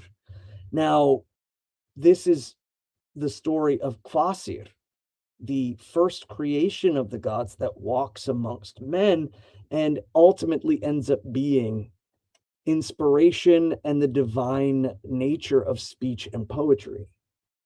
So, then said Aegir, whence did this art which ye call poesy derive its beginnings? Bragi answered, these were the beginnings thereof. The gods had a great dispute with the folk which they called the Vanir, and they appointed a peace meeting between them, and they established peace in this way. They each went to a vat, and they spat spittle therein. Then at the parting, the gods took that peace token and would not let it perish, but shaped thereof in the form of a man. And this man is called Kvasir. And he was so wise that none could question him in concerning anything, but that he knew the solution. He went up and down the earth to give instruction to men. And when he came upon the invitation of the abode of a certain dwarves, Fjallar and Gallar, they called him into privy converse with them, and they murdered him, letting his blood run into the vats and a kettle. The kettle, his name is Ordreyor, the stirrer of inspiration, and the vats, Son and Borden. They blended honey with his blood, and the outcome was that of the mead, by virtue of which he who drinks it becomes a skald or a scholar. The dwarves reported to the Aesir that Kvasir had choked on his own shrewdness, since there was none so wise there as to be able to question his wisdom.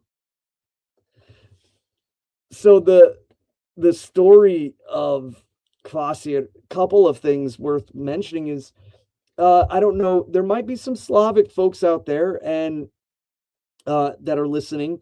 And there is the drink called kvač, which is a malt drink. And this has origins back to the fermentation through mastication of certain things, where the active yeast in the mouth started the fermentation process. So this goes very far back. And just by lending to the understanding of this is, and so his name, the first storyteller, being Kvasir, this kind of brew started from the mouths of the gods themselves, is really more of the important part of this. And as the mouth is so important, the speech so important, that when they give forth together, they create the drink that is formed into Kvasir. And he then descends from the heavenly realms and walks among the folk, and he clears their disputes.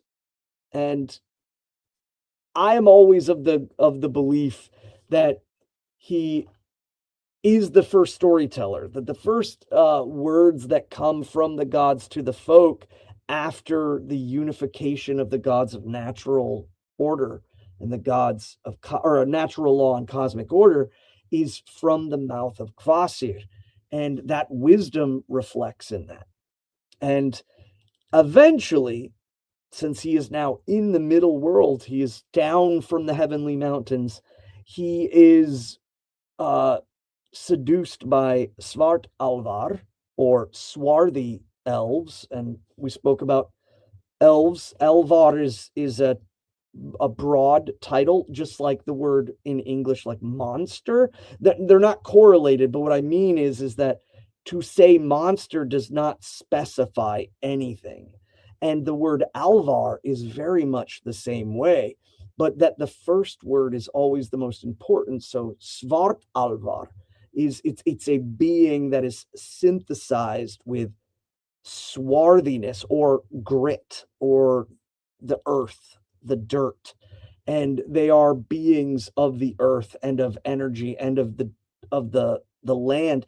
And they are very connected in that sense. They're very connected to the physical realm, and they are always seen as being very, very capricious. They do bring forth great creations, but they are never of a character that is elevated.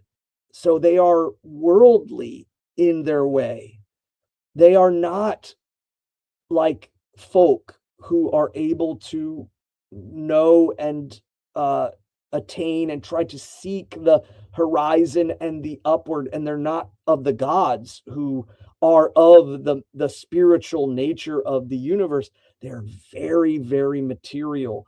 And I am also of the belief that they do show up still today in many people's houses. We just call them poltergeists, or noisy or active ghosts. But anything that moves physical objects, it's generally them, and they are malicious. They've always been seen as malicious.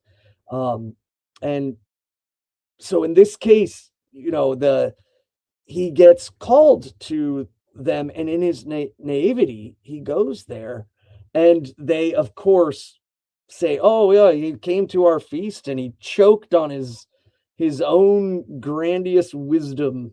So that's clearly a biting insult. Again, another sign of just that maliciousness that comes from these beings that are so innately physical, they cannot escape into higher realms of thinking and being. So that it fits the bill completely. So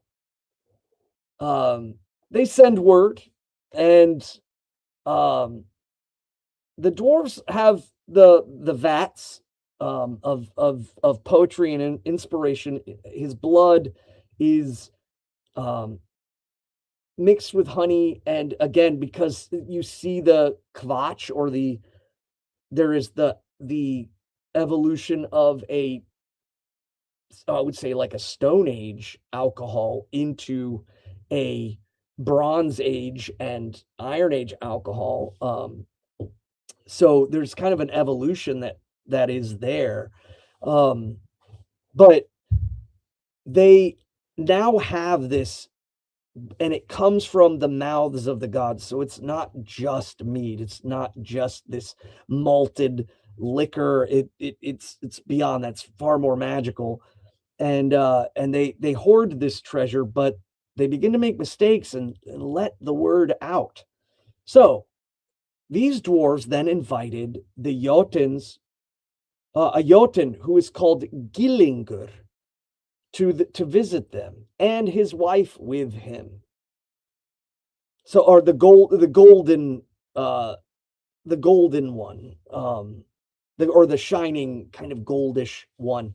Next, the dwarves invited Gillingur to row out upon the sea with them. But when they had gone out from the land, the dwarves rowed into the breakers and purposely capsized the boat. Gillingur was unable to swim, and he perished. But the dwarves then righted the boat and rowed to land. They reported the accident to his wife, but she took it grievously and wept aloud. Then Fjallar, one of the Svartalfs, asked her whether it would ease her heart if she could look upon the sea at the spot upon where he perished. And she did desire to do this. And then he spoke softly to Galar, his brother, bidding him to go over the doorway, and that when she would go out, take a millstone and fall it upon her head. So now we have these murderous, conniving figures. The Svartalf are always seen in this light as a kind of malicious, and obviously with the euhemerization, there's a deep connection and kind of a darker side to looking at this story, is that a lot of these formats, this is seen as nefarious. This is seen as bad. You go and you fight someone, and they're defending their village. You go to fight, they fight and die. This is honorable, but ambushing people, purposely capsizing, doing all this is nefarious, and this is unseemly, or unseemly in Germanic would be kind of the same as like seeing as like sinful or just evil. And as she goes out to see him, they drop the stone upon her head, saying that her weeping grew so wearisome to them, and even so he did. Now, when the giant Suttungr, who is Gillingur's son, learned of this, he went over and took the dwarves and carried them out to sea, and set them on a reef which was covered at high tide. They besought Suttungr to grant them respite for their lives, and as a price of the reconciliation offered him the precious mead in satisfaction for his father's death.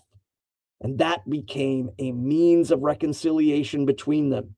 Suttungr carried the mead home, and he placed it in a secret place called Nitbjark, placing his daughter Gunnlóð, her name means battle song, there to watch over the mead. Because of this, we call poesy or poetry Kvasir's blood, or the dwarves' drink, or fill, the filling, or any kind of liquid of Odrior, or Boden, or Son, or the ferry boat of the dwarves, since this mead brought them life ransom from the reef of Suttingr's mead, or the liquor of Hnitbjark.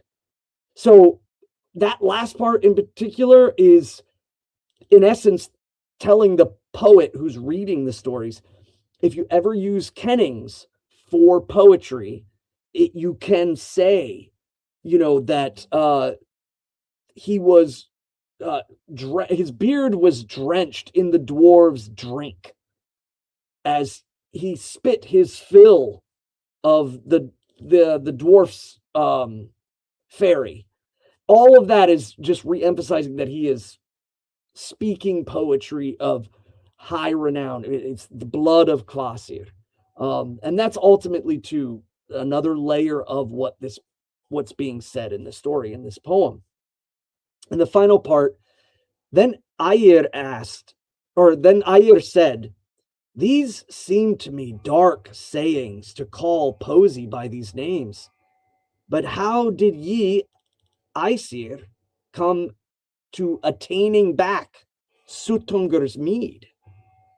And now we go into the dynamic lord and his ability to attain. And there are so many deep Indo-European, Aryan points of the attainment of the sacred mead. And this story just goes back so far, and the idea of the gods and of mortals in the stories of our ancient ancestors tricking and attaining knowledge has been with us, even to today, with the blues or the Irish songs about tricking the devil. These are some of the oldest paradigms that go back farther than Christianity. It's deeply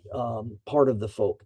So it begins the processes of gaining the mead of poetry, or poesy, or poetry in and of itself, the word rhyming magic, from battle song. So the names have meaning. This is all just, where does poetry come from? And if you are a poet and you are reading these, and you are inspired by the blood of Kvasir, these are all the names you can use to reinforce your word magic upon the world through poetry.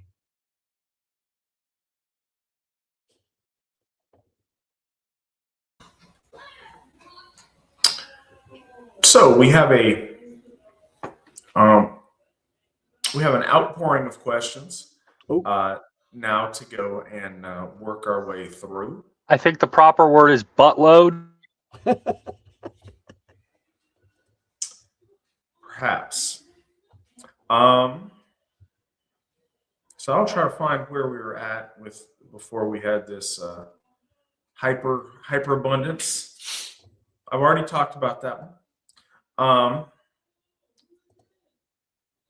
Appreciate that. You getting handy with the little highlight the question deal. I like that you can do that. Nick, if you can do that when I read the questions, that would be awesome. We used to do it all the time, and then I quit. And I can. Let's get back on that horse. The only problem is if it's a question from outside YouTube, like the email or whatever, then I won't be able to. But for YouTube ones, I can. We'll make it work. I'm trying to figure out the picture of this anime woman and what she's up to in the picture. Anyways. Question for the folk. What exactly are the elves?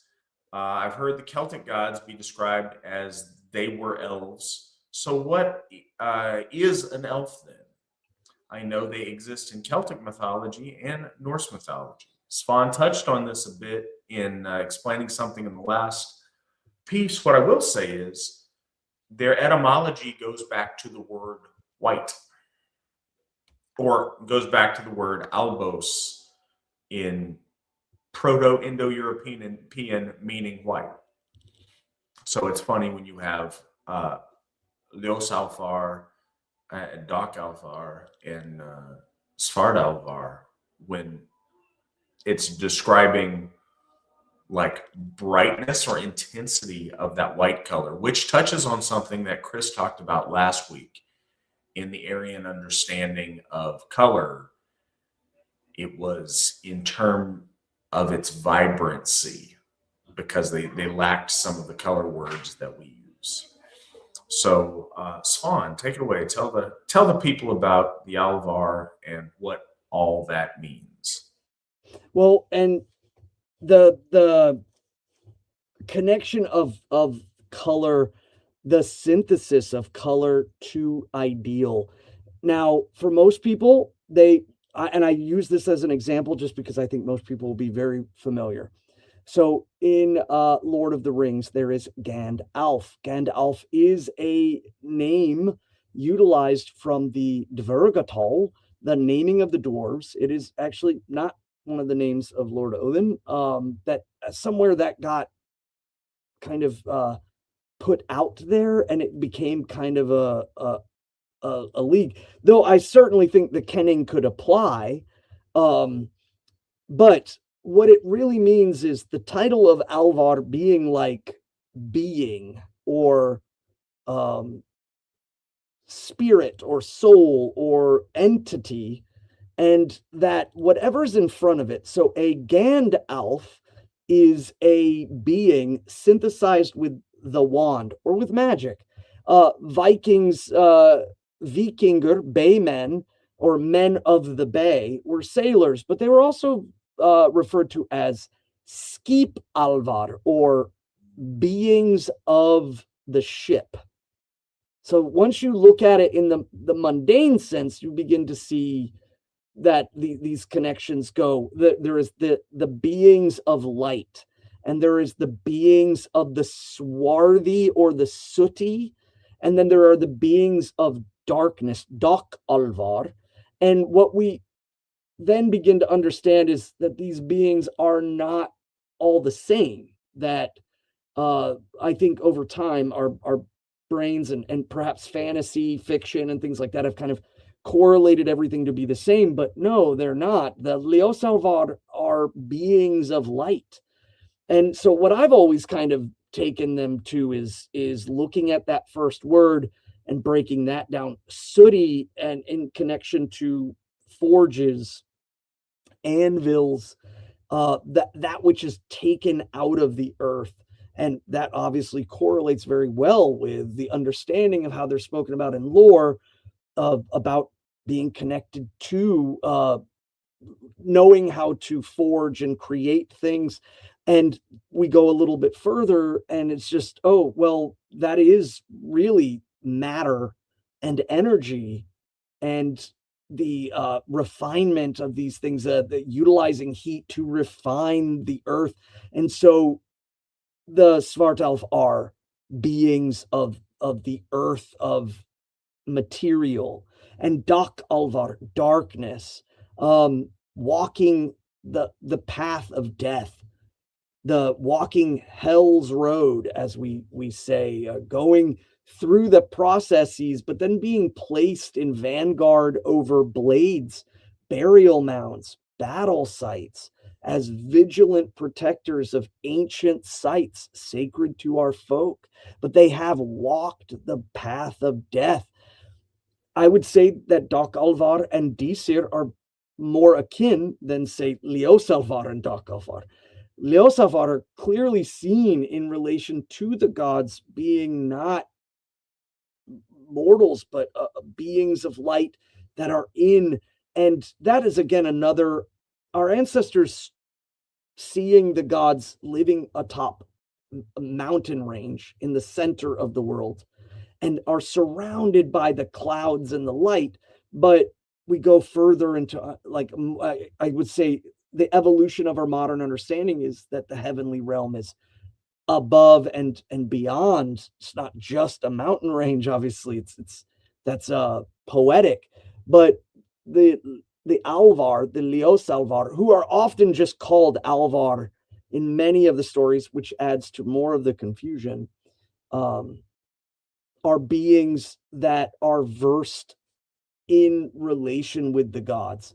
They are components of light, and often doing things in the world, the processes of life, perhaps photosynthesis, etc. And that would then correlate as to why Lord Frey, the fruitful lord, is the lord of the light elves, and that his return and coming into the world harkens life and fruitfulness. And we can kind of see these patterns as we look at them. But Alvar is a broad titled term. And I bring up the word monsters because it's the first thing that I think of in relation to, like, if a foreigner from Japan came here and asked, what is a monster? It's like, well, it could be a lot of things. And that was the same usage of the word Alvar. What is an Alvar? Well, they can be a lot of things. It's just a broad kind of term for a not quite a god and not quite a human. It's a thing of great power, but it's in between. Or it was once a human, but now is beyond that. Yeah. It's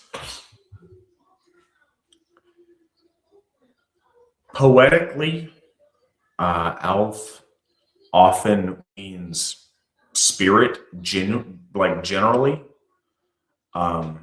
Santa Claus is, Yule elf. They've got stuff.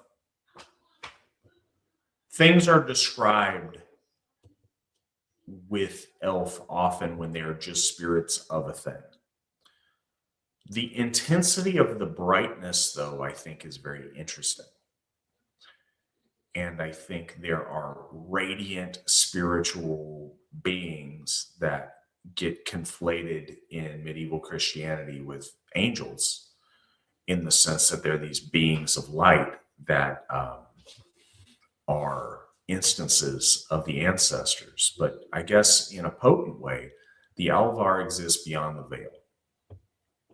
And all manner of ghosts and land spirits and ancestors interacting with us in a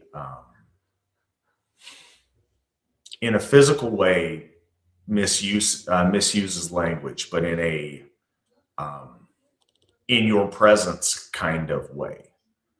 There's like talking to the ancestors on the phone, being, praying at your altar, and then there's interacting with them in your presence in the sense of a ghostly manifestation. But these spirits displays a number of different things, certainly of the land spirits, the Landviter,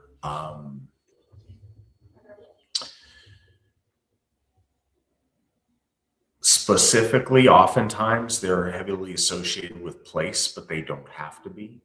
I think some of the brightness or lack thereof is indicative of their hierarchy in the scale of agency that they have the ability to do. I think one of the things that's fascinating, and I really hope, is when we find ourselves beyond the veil, that we will all of a sudden know the answer to some of these mysteries and how some of this shakes down. But yeah, the Alvar consist of a host of entities existing beyond the veil that can interact with the physical world. And the intensity of that light, I think, affects the ability of perception amongst people who have second sight and the ability to perceive those things better. But yeah, I mean, we see a elevated role or an elevated position for the Ljósalvar, the light elves. I don't think we see the same in the sense of the other Alvar, but I also don't think we see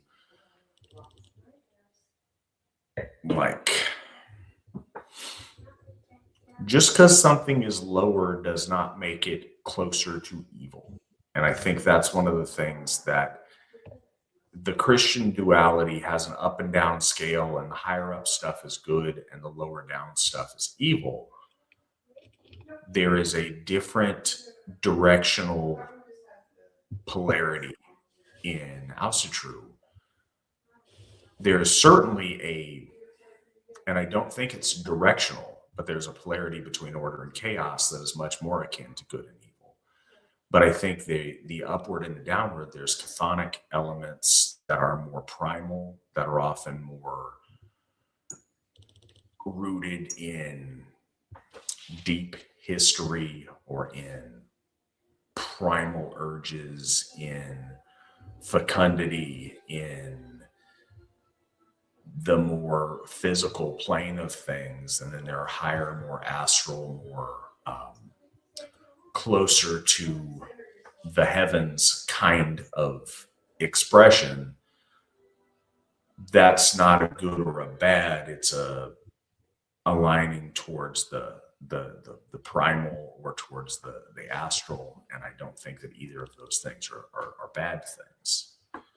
But again, it's a complicated question. I don't think we gave you a clear enough answer because I don't think the answer is crystal clear to us.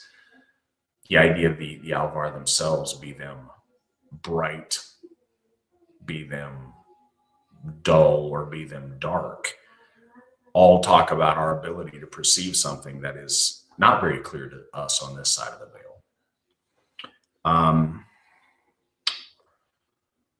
Spekingr Svan, what weight do you put into the phrase, the eyes are the portal to the soul? Ooh. Please answer in pounds and ounces. Wait, is that part of the question? Is that at the end there?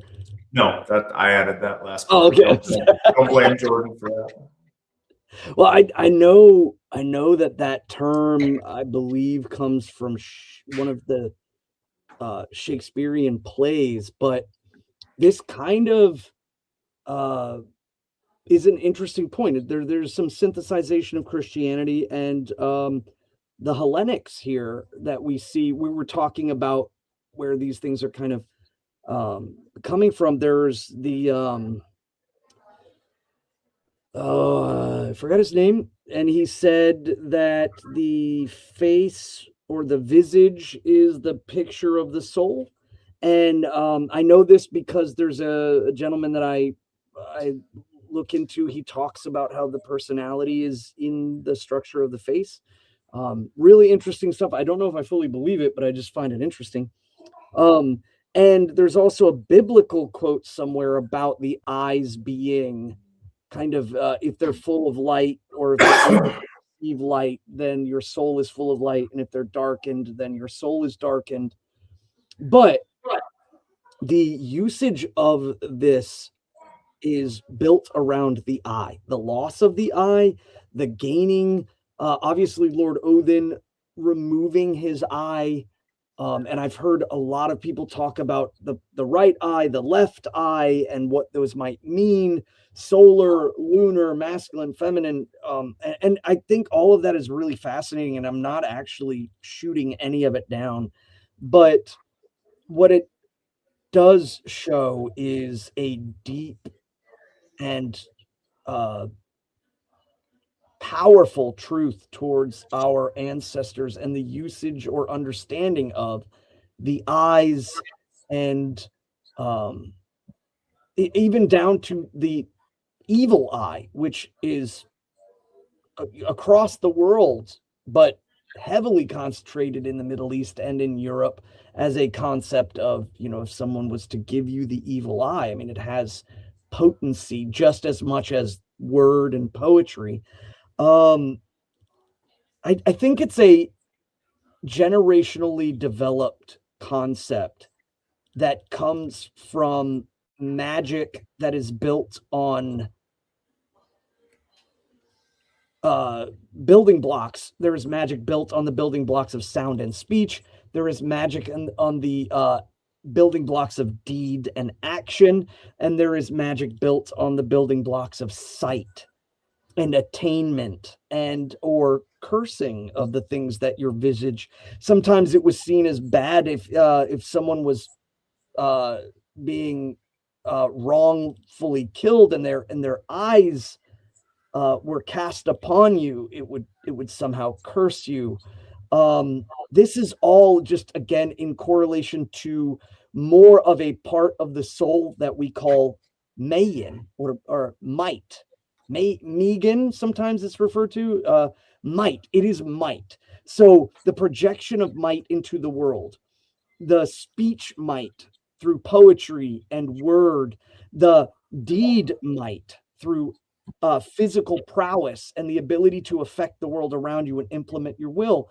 And then there is the much more subtle and kind of fear-inducing, because it's so subtle, is the projection of might through the eyes. And we see this in the statues with Lord Thor. Lord Thor is often seen with the large eyes of rage and the roaring mouth.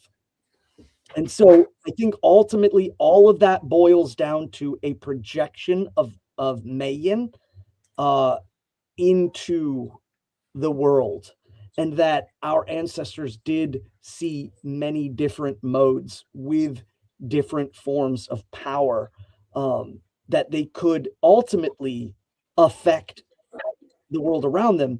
And these are focal points of will that every day when we wake up, we have the ability to do deed, to speak word, and to ultimately look out and see the horizon, see our future destination. It's something that most scientists believe is completely unique to humans, is that we can project ourselves in a third person format into a world that we've never, or a situation that we've never been in. And that most animals, obviously, because we don't understand the communications, it is generally seen by their actions that they work through instinct of the blood and repetition, the things that they are taught by their forebears. So I find that these three modes of implication are a manifestation of might and will, which is deeply connected in the Germanic soul, and is why in our language we have past and present, but everything in the future is will. You know, we ran, run, and then we will run. There's always the key component, and there is no mistake that the third facet and brother of Lord Odin, who is the Lord of dynamic, the dynamic tripartite within the tripartite is villi, willpower, the manifestation of will. And all of Weird, or all of Orlaw in its greatest sense, is a culmination of all of that will moving forward like a wave. And we can implement our will into the world, but there are things that we are going to have to weather. And that is a buildup of all of the will of individual people, and also to the gods. If the gods are making ripples in the well and they are influencing things beyond our scope of understanding, if Lord Thor is implementing his will into the well of earth, and that manifests as a storm, obviously we have to weather that. And the gods don't promise us this falsehood that we are going to somehow avoid hardship. Instead, it is this conflict of will of all things, all these forces, that makes our faith so potent and glorious. I hope that was a good answer. I mean, I hope that was a good answer for covering all of that, I guess. Started tangenting real quick. It's all good. Is the Sanatana Dharma concept of Svarga or Swarga close to the concept of heaven in Asatru? To my understanding, yes. Aside from the reincarnation bit, like it being a holding area until a reincarnation period. Aside from that, I think that it's very similar in my understanding, but I don't claim to be an expert. And when you deal with Hindu and Buddhist terms, different schools of those things interpret them really differently. I'm not sure what unique take Sanatana Dharma might have on that. Svan, do you have stuff to add? Yeah, the pathway of light. And I'm kind of gonna go off in a weird, excuse me. Actually, no, not that's correct. A very weird full direction.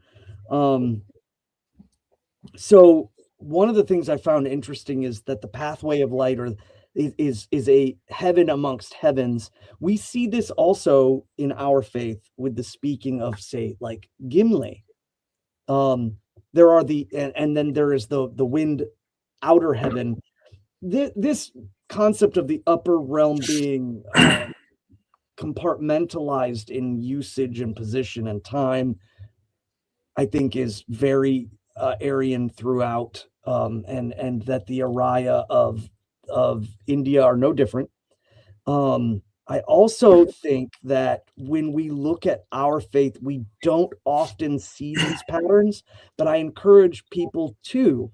I don't think that it is a mistake that the Lord that stands at the threshold between heaven and the earth, who can see and mark time in an earthly fashion, is also the source of the prismatic beam, the shimmering bridge that allows access into heaven. Knowing now as what we do know about prisms and about light, and the connectivity between light and the holy gods doesn't just stay singularly. All of the Aesir have deep connections to light. Even Lord Odin, who is generally seen as dark and foreboding and again filled with doom, and that would happen considering that a lot of the functionality that we culturally view him as a psychopomp or a traverser between the realms of that which we don't know. But Gladtime and the shining nature of Dropnir and gold, and then there's Holy Frere and his connection to light, and Lord Balder and all of the gods, Idun and the apples, the golden apples, the golden hair of Freya.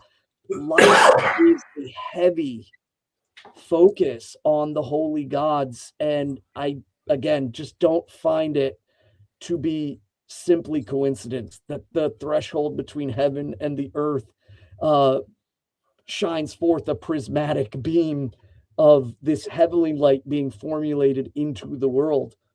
Now, a lot of people could say, oh, well, that's not in the lore, Svan. That's not written down explicitly. But again, mythos is painting a picture with words. And if your soul is stirred to see these patterns, you begin to see another level of these stories that speak deeply to you. And you can see this cross comparison in all of the Indo-European branches or the Aryan branches of faith. And some of them are, like Al-Sirigodi said, some of them lay over each other very, very well. Others do not, and that could be foreign influence. That could also be just deeply intrinsic influence that's connected to the value of the culture, whether it's Slavic or Gaelic or Gaulish or Germanic or what have you. And it's not a matter of trying to denounce one or the other. I'm clearly just more familiar with the Germanic and Nordic. But you can see these comparisons, and I don't think that there is far off when it comes to the early scriptures of the Rig Veda or the Vedas in general, as they do come from the Arya, and we do see there are cross parallels that we can clearly tie to. One of the ones that comes to mind immediately too is the reference of Lord or Agni of the early Vedas. He's part of the tripartite of theirs, and he is the Lord of sacrifices. And again, in our faith, some of the gods are called like Lord of the temple, Lord of the sacrifices. And again, these are not saying that the gods are somehow worshiping some other god, or who are the gods worshiping. The gods and us are correlated together. We see their faith is our faith. Our faith is their faith. They don't say worship me. They say a strong soul gives gift. And so we are, in essence, copying through as they lead by example in a way. And again, it's just, you can see in these ancient writings that this is the way that our ancestors saw functionary. They didn't see the gods as separate and sitting up there. It was that they too were like us and we are like them and we should strive to be like them, and that we are a reflection of their divinity. So that correlates to, they build, they have anvils, they fashion tools, because that's what men folk should do, is fashion tools, create governance, build buildings, create order and society. And even though now obviously we don't see the gods as like living literally in a house, it is the purpose of the house, it's the purpose of construction, it's the purpose of order that is the true point of these stories.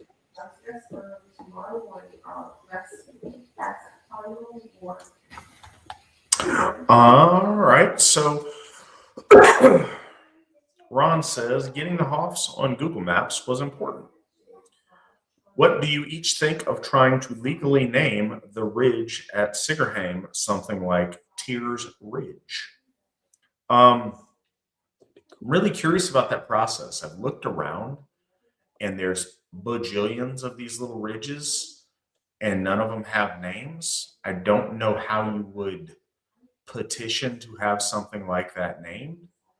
What is interesting is that particular ridge that forms like a C around, like a backwards C around the property, is entirely, we own the entirety of the ridge line.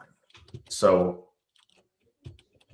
I don't think it would be inappropriate for us to want to officially name that. And I don't think we would have other people contesting with us, but I'm not sure. I think there's a lot of cool things we could do that, or we could do as far as that naming goes. I think, the thing that pops to my mind is the most, I don't know, fortuitous is perhaps Tears Rampart for that ridge, but I'm not sure. But yeah, I think it'd be really cool. I'm just not sure what that process is. Swan, what are your thoughts? I just started kind of looking in. One of the things I noticed is that ridges and hillocks and things are kind of more locally utilized and then become, but there is actually a naming authority for summits and hills, landforms, and high points throughout the United States. And it's called the Geographic Name Information System, and it's maintained by the U.S. Geological Survey for the U.S. Board of Geographic Names. So there is a body in our government that does keep this data. So the source of trying to figure out how something becomes of that. And again, I think it actually lends to our favor if it is unnamed. This is really interesting. I am absolutely down for this, but I think that that's a brilliant idea. Oh yeah, there's the proposal, and then there's a review, and then an approval, and then there's public access as it's listed on maps. This is really, really interesting. I did a wedding in Washington state for two lovely members of our church, and they had a wedding at a place. The interesting was the usage of the word butte, butte, and it's a French word, kind of very similar to the Germanic word Bjorg or Berg, for a mountain or a hillock. And I was just like, oh wow, that's kind of cool, that etymology there. And maybe who named it? Was it somebody of French Canadian origin, or was it just I don't know. Was it a decision made to kind of seem different from other places?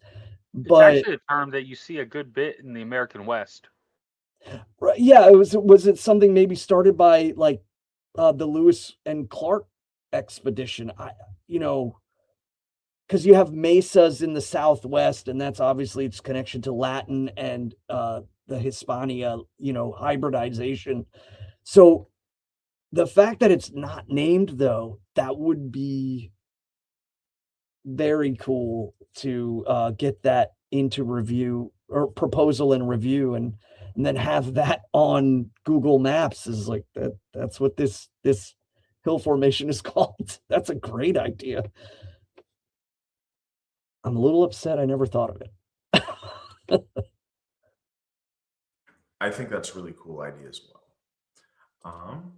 Question for you, gentlemen. What are your thoughts on the Vedas? Svan, what are your thoughts? Oh, we kind of talked a little bit about that. I think that the initial Vedas, and I don't have a ton of knowledge. I can't speak with authority on this and agency of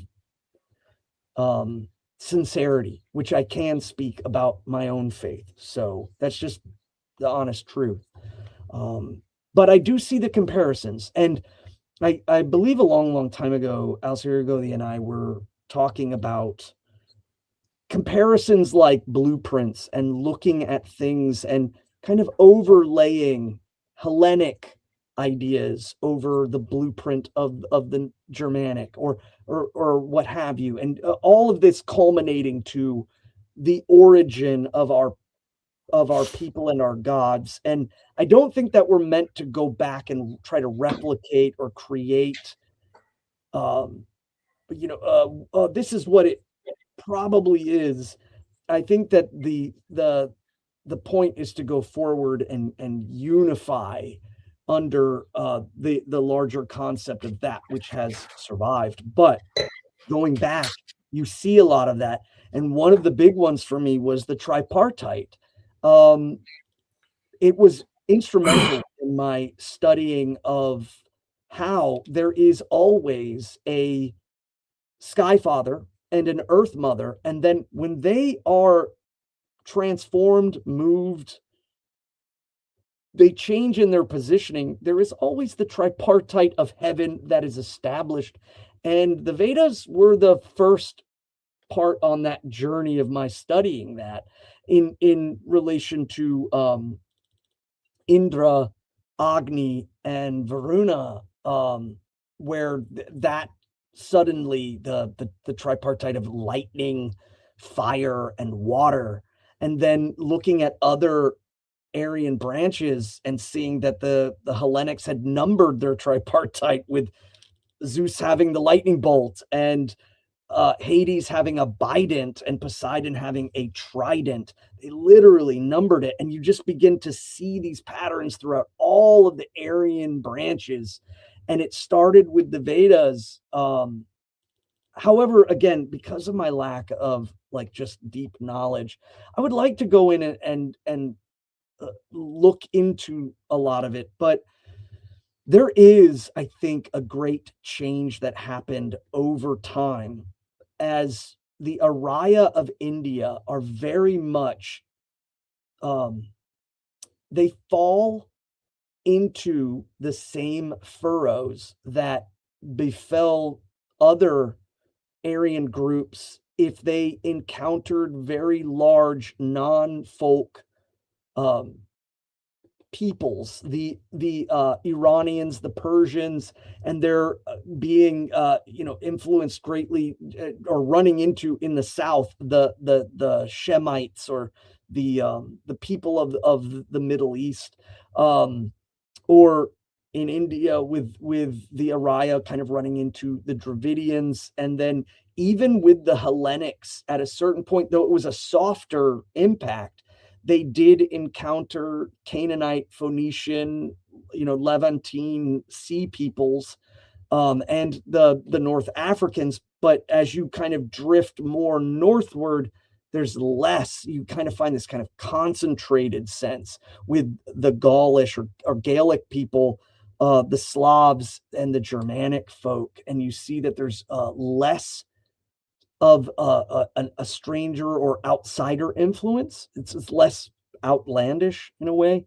And so, and I don't mean to that in demeaning it, but what I am saying is that we have to be very, very careful when we research, that we are going in there specifically like investigators, looking for the true source, the comparative points. And that's where there's a lot of help that the Indian or the Vedas can help us understand, but there's also things I think that our sources can help folks who are specifically looking in that perspective in relation to ancient Hindu texts. And I mean, I find that all very, very fascinating. I think that it's clear to see, but at some point when our folk ended up kind of overtaking a different people's, it wasn't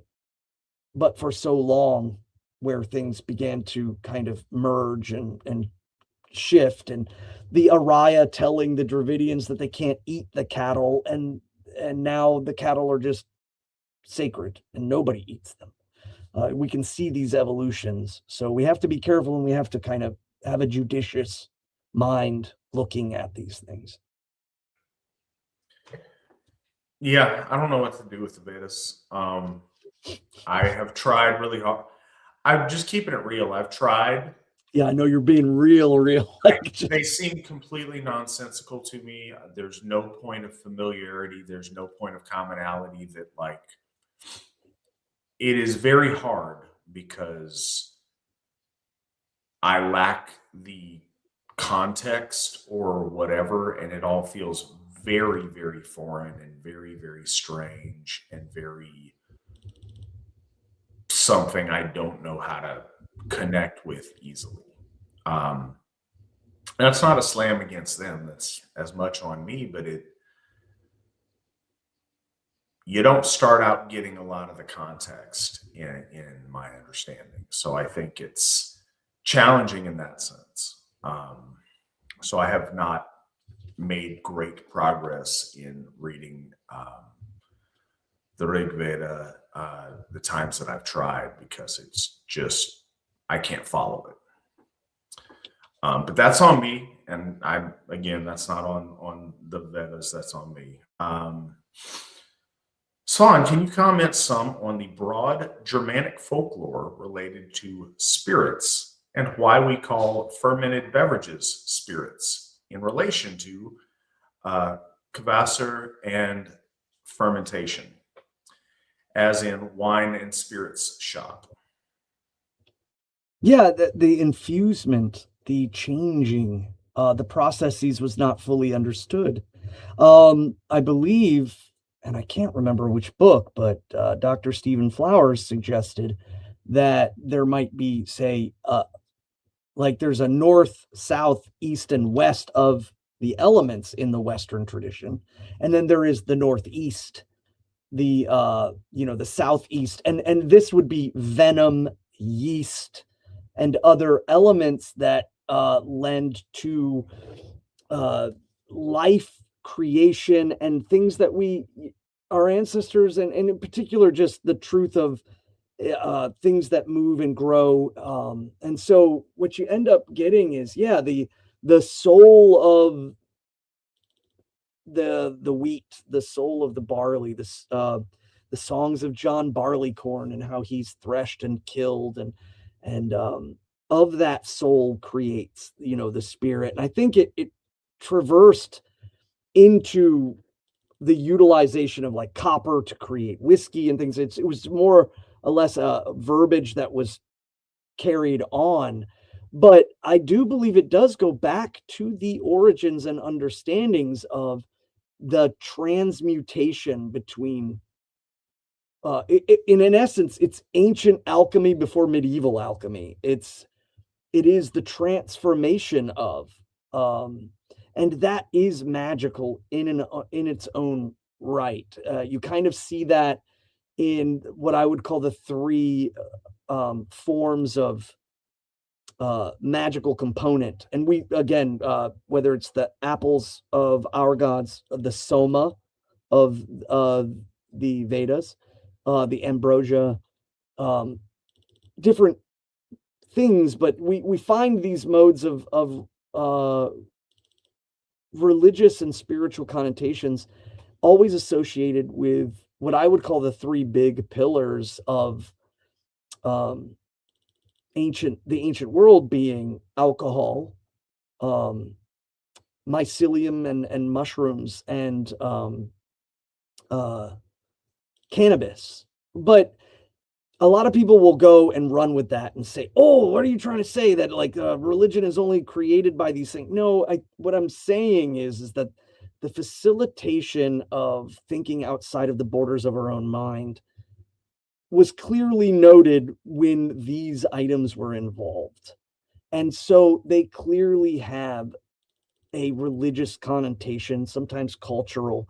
The Scythians and their usage of indica style cannabis, obviously alcohol in relation to the Germanic folk, and the shifting when the Indians, or when the Araya, when they go into India, there's a clear shift between the upper land Aminata muscara, the red capped mushroom with the white dots, to a psilocybic cattle based one. And it was because the heat that produced those mushrooms may not have been encountered before until they entered that biome.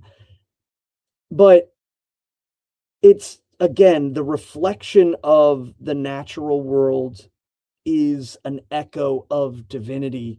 And just like there can be things that can open up and expand our understanding sometimes, it's not to be abused, because all things can have detriment. The gods are capable of taking on this knowledge. Lord Odin sacrifices himself, and this sets him above the gods of that have not sacrificed themselves, because he has the strength, or he had the strength to do it.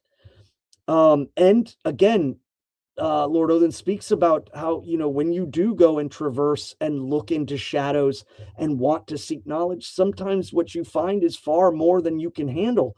And that reflects just in nature as well, with our understanding of, you go and you experiment with things, and a plant which has no moral compunction with ending you ends you because of your lack of knowledge and understanding. So the exploration of the boundaries beyond our mind is just as dangerous as, say, like living in the natural world and trying to go further out. And it gets even more complicated when we start constructing and making things, the chemical based, laboratory based things. Now we're doing things that we're creating our own hemlock out in the world, if you will. Fentanyl would probably be a good example of that. And so we need to have the moral guidance of saying, this is bad, this is not good, and we, should not explore in these realms with reckless abandon. So,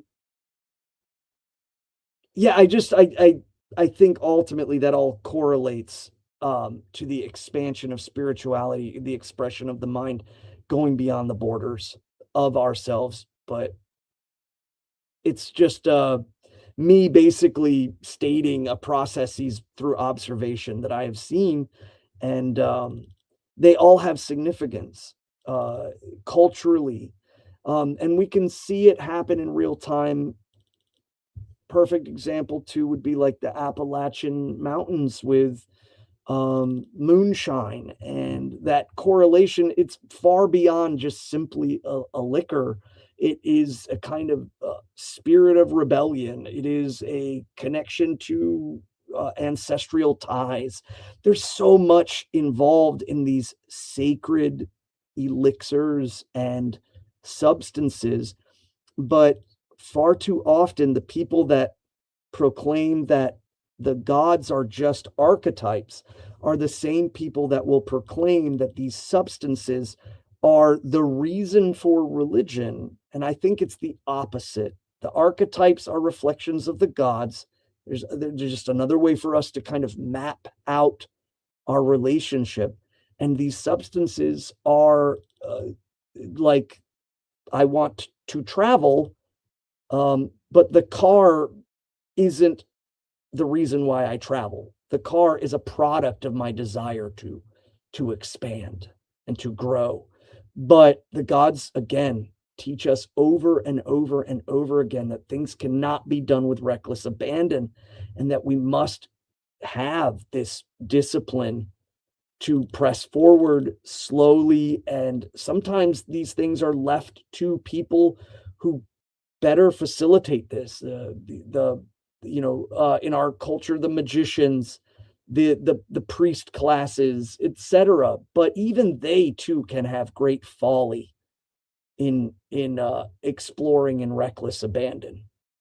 So I think that's where all of that comes from. I just drug in the mushroom and cannabis part as well, but I think it all has that relevance. Yeah, my understanding of the spirits is that it is the distillation process. It is reducing something to its most essential element, to the spirit of it, to the thing that's fundamental. And I think that is why there's the overlap. But yeah, all the things Svan said, just that little linguistic bit. Svan, what does Nithya mean specifically in reference to Frigg? Nithya. Do we have that spelled out? Yes, N-I Ed? Ed-J-A. So, all right. I mean, I know it means relative of or descended from. So I think it says Nithya Frigya in the text, means like kin of Frigg or children of Frigg, descendants of Frigg. I say that not because I'm super genius. I say it because I've seen this in the queue for a while and looked at it on the side and looked at the etymology on the side. And we see this with even Lady Sif and her connection to the word sib or sibling, and it's no, I don't think it's a mystery. The goddesses are deeply connected to Hall culture and the family. And so the connectivity of the goddesses in relation to, relation is often used in the verbiage to emphasize their heavy placement within family culture. So something else that I've neglected for overly long on this, I apologize, I saw it earlier, but we got lost in some of the discussion. G.W. Farnsworth, you are awesome, and we appreciate you, and your generosity is amazing and continues to impress. Thank you so much. He donated $25 each to the pavilion and towards paying off Sigerheim itself. So thank you so much. Much appreciated. I'm sorry it took me so long to acknowledge it. Our next question. Spekingr Svan, how important do you think the blood of Kvasir is for a musician? Indispensable. I think that the inspiration. So I'm not a musician. I've done more like speaking and poetry and things like that. But when I see the construction of music, and you can just that outpouring of emotion, whether through a tool or whether through oratory, I think it all is correlative. But I think it's worth understanding that Lord Kvasir is in a different form. He's no longer bound in shape and body, but permeates. He permeates through, and he was disseminated into the world by Lord Odin. I don't think that's accidental in the story either. That his inspiration is measured out by one of the gods of cosmic order. So it's heavily emphasizing the power of word and inspiration and ecstatic magics that pervade in our culture.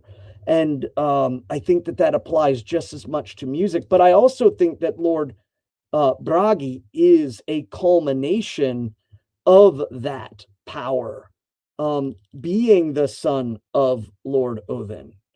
And the fact that the blood of Kvasir is won from Gunnlod, who her name means the battle song. All of this correlation, I don't think that there is any separation, that they're all like muscles in the body, interconnected. So looking to Lord Bragi for inspiration or access to inspiration, and to Lord Odin for access to inspiration, and that Kvasir himself is in this state that pervades beyond, and he is attainable because of the gods, and because of Lord Odin's sacrifice and will to take that which they had formulated and now is spread apart and layered. I think our ancestors too, they didn't see it as like, oh, this happened once and now the guys who are awesome poets just happen to be walking along and they got one of the drops from the mead of poetry. I don't think they looked at it that way in a literal sense. No, they were talking about transformation. Just like as Alcir was talking about spirits and distillation, this process is all metaphorical for the processes of what I would say is divine inspiration towards both expressing your soul and perhaps calling out to the folk to return to the gods, or to give worship to the gods. But that's not it alone. Obviously, we don't have these rules like in Judaism or in Christianity, where it's like you can't sing or dance except in praising this one particular god. But instead, I think the gods revel in us exploring our emotions. I think they revel in us expressing and presenting our emotions, the very gifts that they gave us, and the very breath, the ond in singing, is a celebration of those gifts that the gods gave us. And it would be an insult for us to not express them and explore them. But again, we must do all things with a seemly mind, and we must consider honor and we must consider nobility in what we do. But I think they're deeply, deeply connected.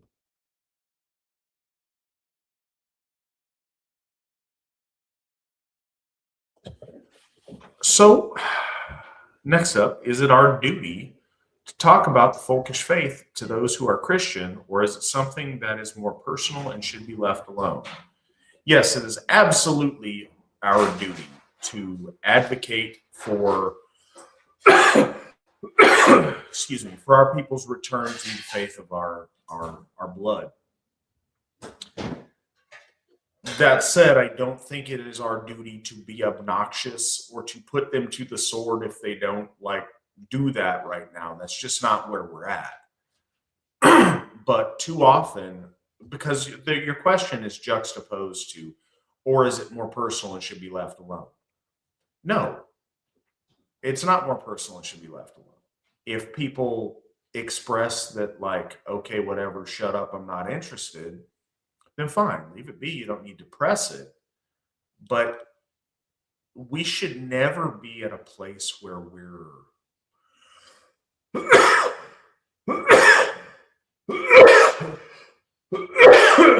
sorry, guys.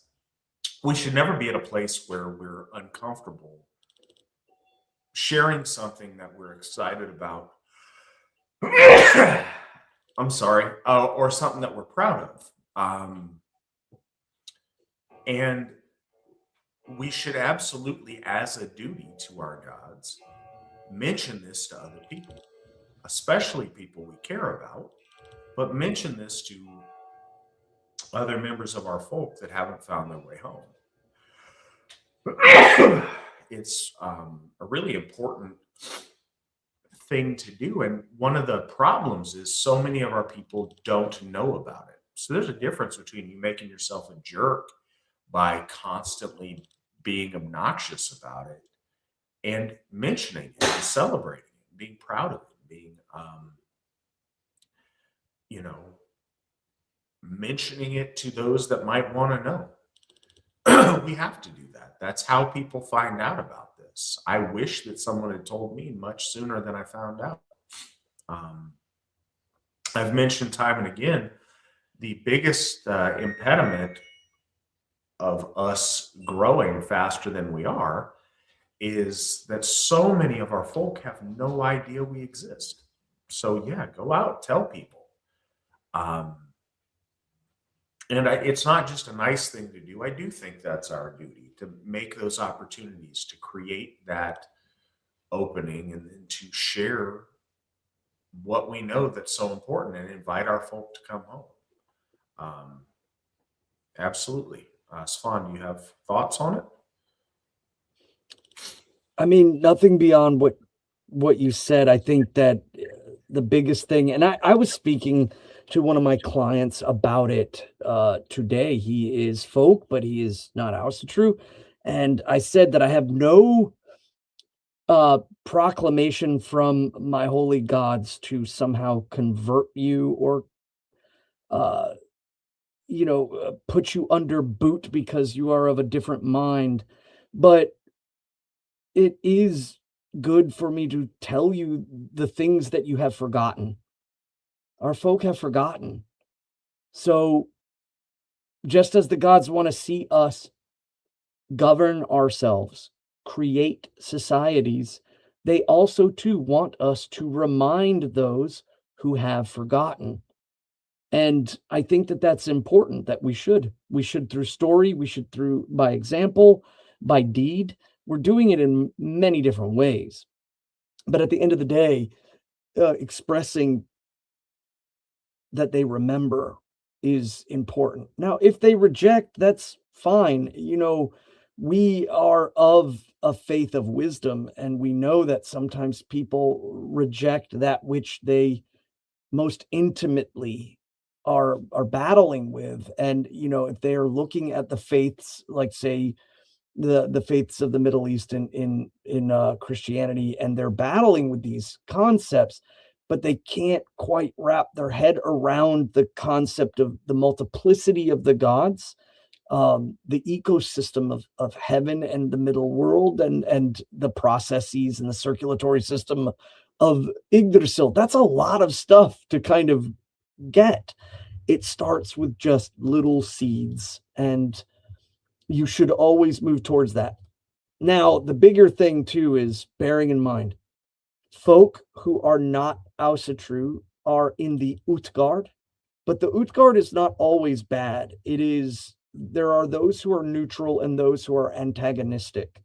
Anything that tries to destroy the order of our faith, we must defend it. It is our duty to maintain our order and that which comes from the outside. But if there is neutral, then speaking to them and affording them the civility that they deserve, that's totally within our faith and our spectrum.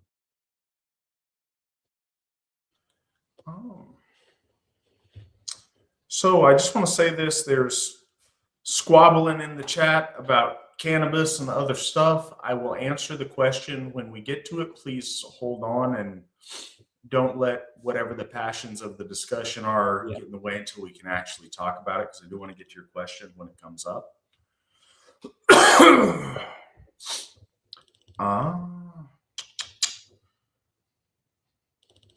Were the fairy folk, demonized by Christians as evil demons? I think that the Fae and then wild gods like, I think of the Fae and then wild gods like Pan. Yeah, absolutely.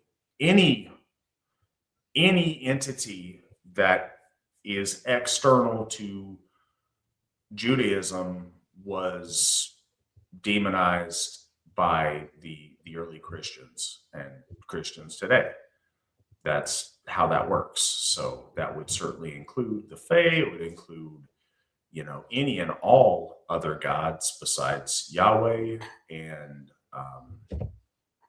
it would include your ancestors in the form of Alvar or Disir. It would include, any ghosts, literally anything that's not angels or saints or Yahweh or Jesus, I guess. Anything other than that is necessarily demonic in their expression. I think Go ahead. anything worldly, because the Fae or the Landvatir, Pan in particular, in relation to like herds and the flock, and anything that is worldly is so rejected that it is immediately demonized. There is such a rejection to the vitality of procreation. It's socially acceptable in Christianity at certain purviews, but it is not acceptable in others. And then I think every religion, including ours, has the if you take it too far. If you let it rule you, if you let it consume you, that's bad. And that can apply to all things, not just worldly things, but it's particularly visceral for Christianity, and that's why they have their demons, or the Shadim is actually what they're called, but they use the Latin word and the Greek word daemon. They have horns, they have hooves, they have earthly, animalistic appearances, and I think in the northern realm, so that was predominantly around the Mediterranean, but in the northern realm, it started off with a demonization, but that eventually led to what I would call like a minusculization of the spiritual world, where the Tomta and the bogey or Bogart, they became seen as small and little, and just because they can't get rid of it, so they're going to just turn it into something whimsical. And same with the troll. The troll is probably the closest linguistic title we have for what would be comparative to like a demon in a Christian sense, of like a monster or a beast that can do these kind of same, or has these same malicious intentions. But everyone thinks of like a naked little being with a gemstone in its belly button. And that's that infantilization. The idea is to make everything that is of the old religion seem childlike and infantile, while theirs is intelligent and correct and true. So I have to take one moment. Okay. So, do Alvar include fairies, Tomten, gnomes, sprites, fae, Viter, leprechauns, etc.? Yes, absolutely they do.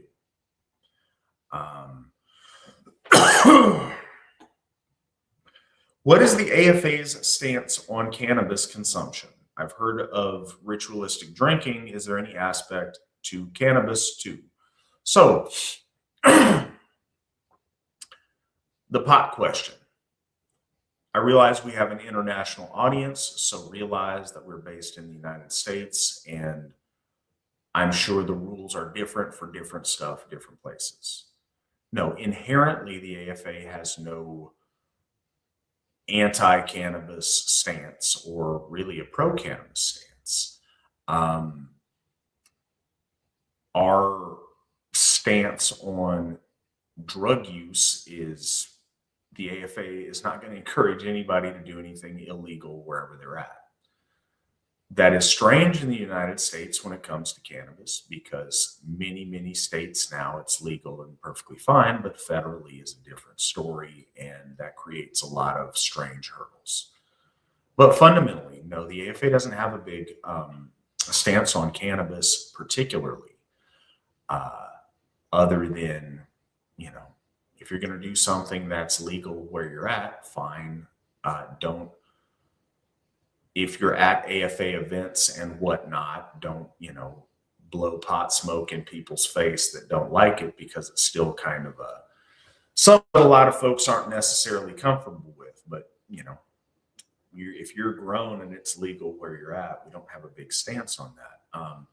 In Asatru, we push a lot more personal responsibility, and whatever the argumentation on the side, and I caught a little bit of the discussion. No, I don't think that we have any case to be made that it's dangerous or whatever else that way. I think that what is important is it's kind of an emergent issue. You have some people who are in their 60s, 70s, 80s that it's the worst thing in the world because they've been told their entire life it was this horrible thing. Have a little bit of grace to understand where those people are coming from.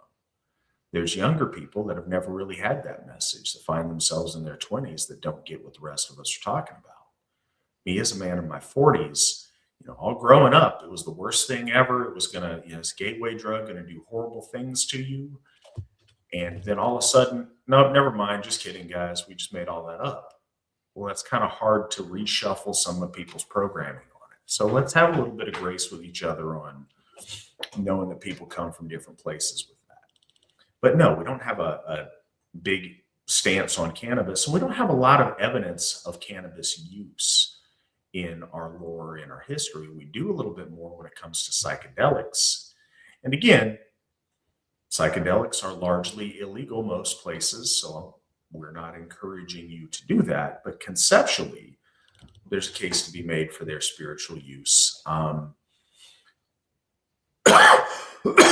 In what you're saying with the cannabis, as far as like comparing it to drinking rituals, some of the same things might apply. One of the fundamentals to drinking ritual in an Asatru context is that it socially lubricates. I mean, we all know that alcohol does that, but it breaks down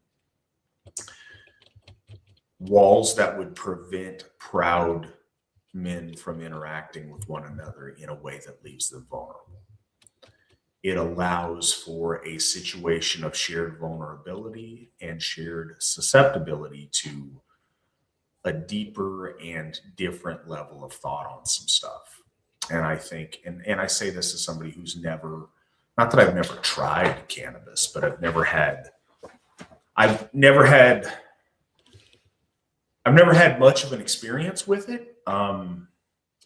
Growing up in Alaska, it was like, this big thing, they grow this awesome weed up there or whatever. That never did much for me. It made me hungry one time. And then, a few years ago, a friend of mine had a vape pen with like very distilled from a dispensary cannabis. And that, again, I didn't get a spiritual experience out of it, but I couldn't move. Like my entire body would not respond to my brain signals to it. It was a very strange experience, but I've never had any like that in the middle where you're more contemplative. That's just not been my experience, but I don't, suggest that couldn't be the case. But no, the AFA has no particular, the AFA certainly doesn't have a ritual position for cannabis use in the same way that it does alcohol. But it also doesn't have a particular stance one way or another, other than don't be the stereotypical pothead that's dumb and lazy and slovenly and whatever. But I don't think most people who use cannabis are that guy. I think that guy is a caricature of the very worst scenario with that. So, you're an adult, make responsible choices, I think, is the AFA stance on most of those things. Svan, I skipped a question because you were gone that requires a little bit of nuance. For Matt and Svan, today my daughter attended an interfaith church service at her Scouts summer camp, primarily to spend time with her friends.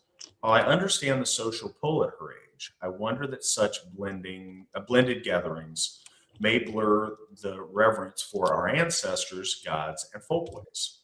How would you advise a mother in approaching this with a teenager?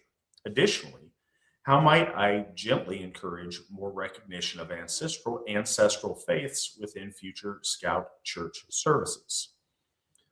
Svan, as the father of a teenager, what say you on this subject? I think the biggest point is identity. I think that a lot of folks, maybe boomers, Gen X, early Gen Y, millennials, can think back or look at information of, say, the Native Americans and go, "Oh, wow, it's so nice," or "It's amazing," or whatever. That these people have this identity. They have this connection to their ancestors, and they're celebrating. The same would go for us. I would implore you to tell your children, this is our identity. This is who we are. This is what makes us different from other people. And it goes all the way back. It's not about necessarily the comparison, the correlation, whether it's ancient songs for a certain group of people or ancient dances.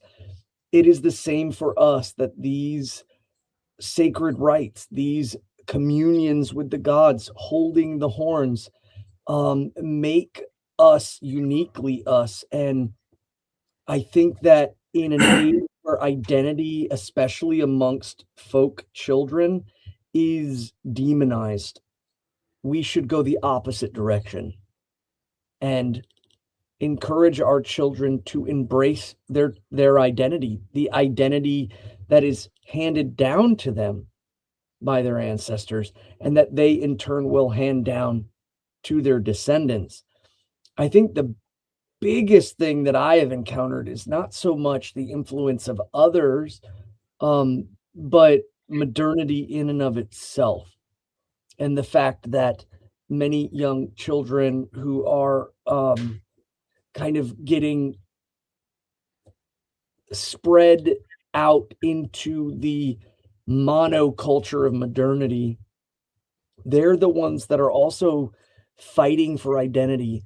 And there is also just a certain sense that your children are going to try to do their own thing and find themselves. But if you maintain that beacon that this is our identity, this is our people's faith, this is our people's way, no matter what level, whether it's rebellion or if it's just a simple sense of, oh, I'm going to do things differently, which is a trait that our people have, I think eventually they do run back to an understanding that no, I am of these people and this is my people's way. Yeah, couple of thoughts. I think, putting your foot down and forbidding it is probably not the best way. That's probably going to create a resistance and it's going to probably have the opposite effect of what you want. And I think it creates and makes something a big deal that doesn't have to be. I also wonder, and I feel like an interfaith, and it depends on where you're at and what part of the country and what the situation is, but an interfaith thing is lame, and it's kind of the worst of all the worlds because it's not wholehearted. So I don't really think inclusive religious services like that are good in general. I think they're the worst for everybody.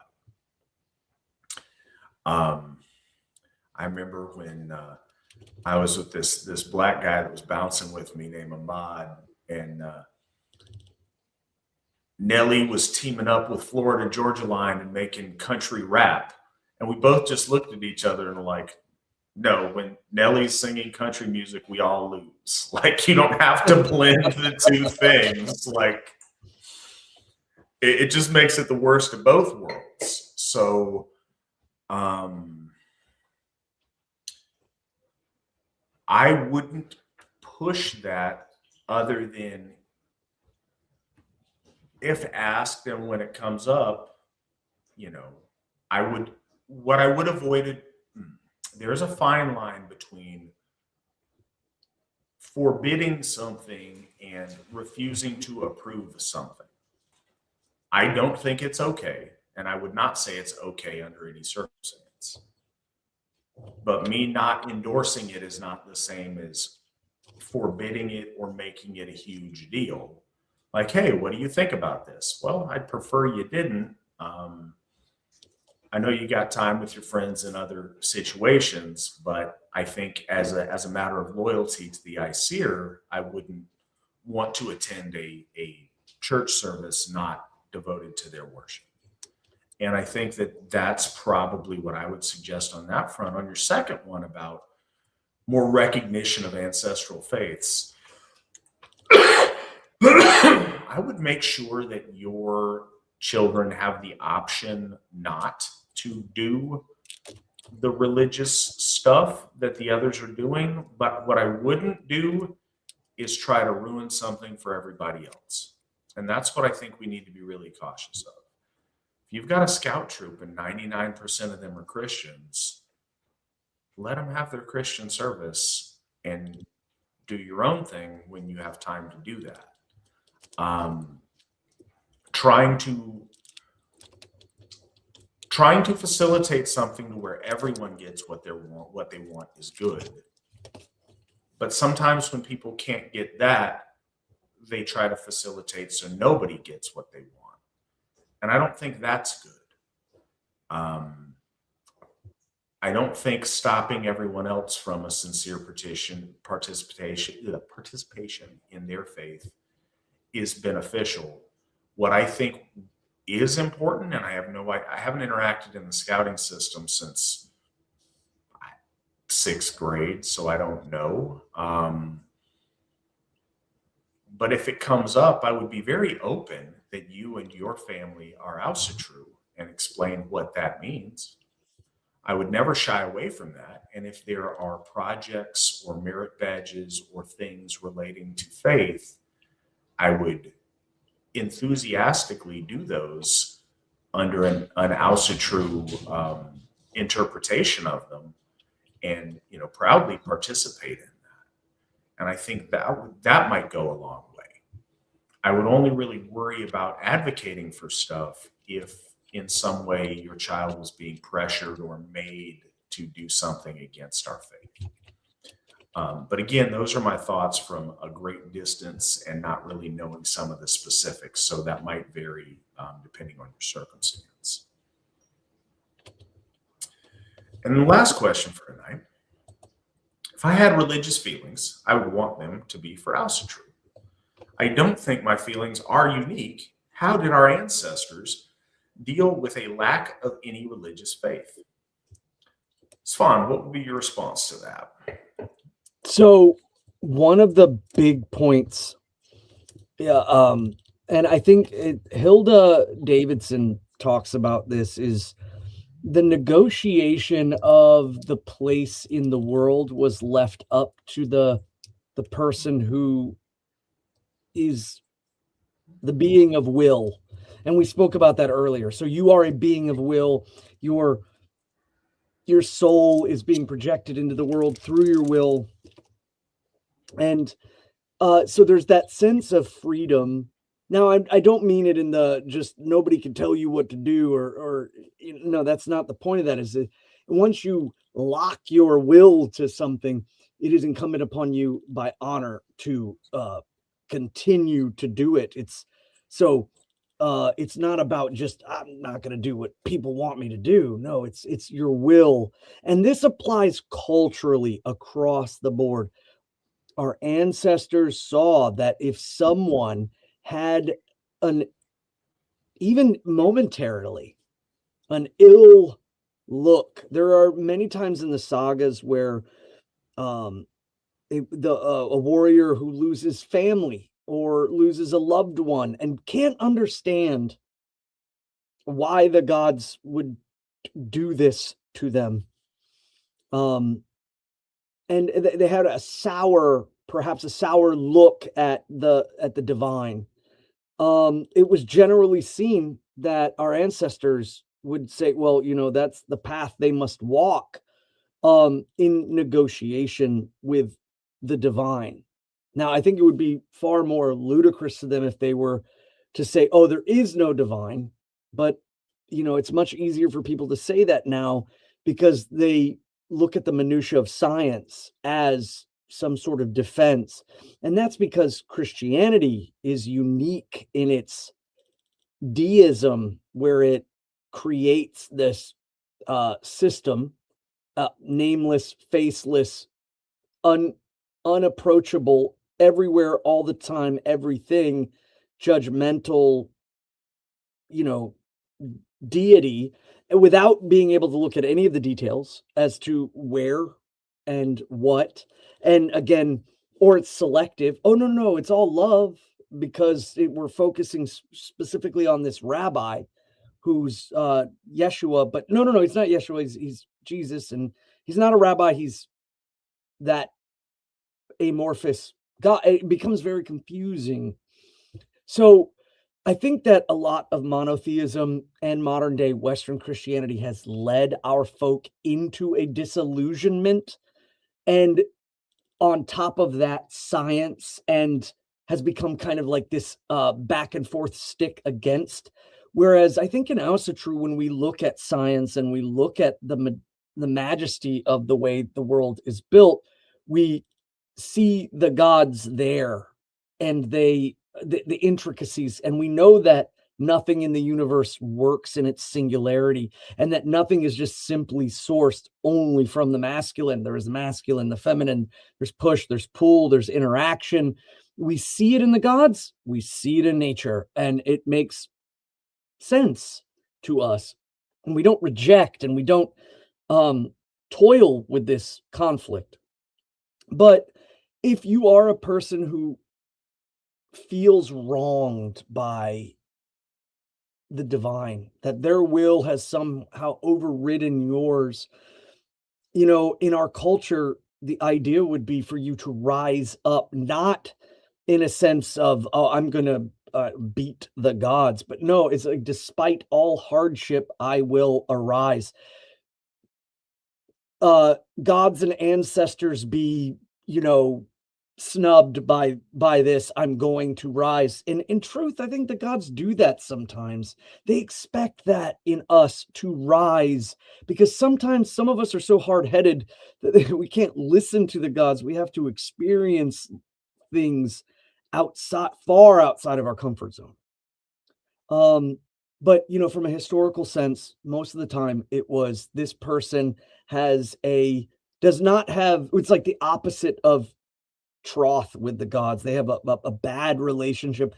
The gods have not sent them a good lot in their life, and that is, it's best not to talk about the gods around them. They are very, very touchy about it, etc. And it was seen as, again, it was just part of the ecosystem of the way that they dealt with spiritual issues.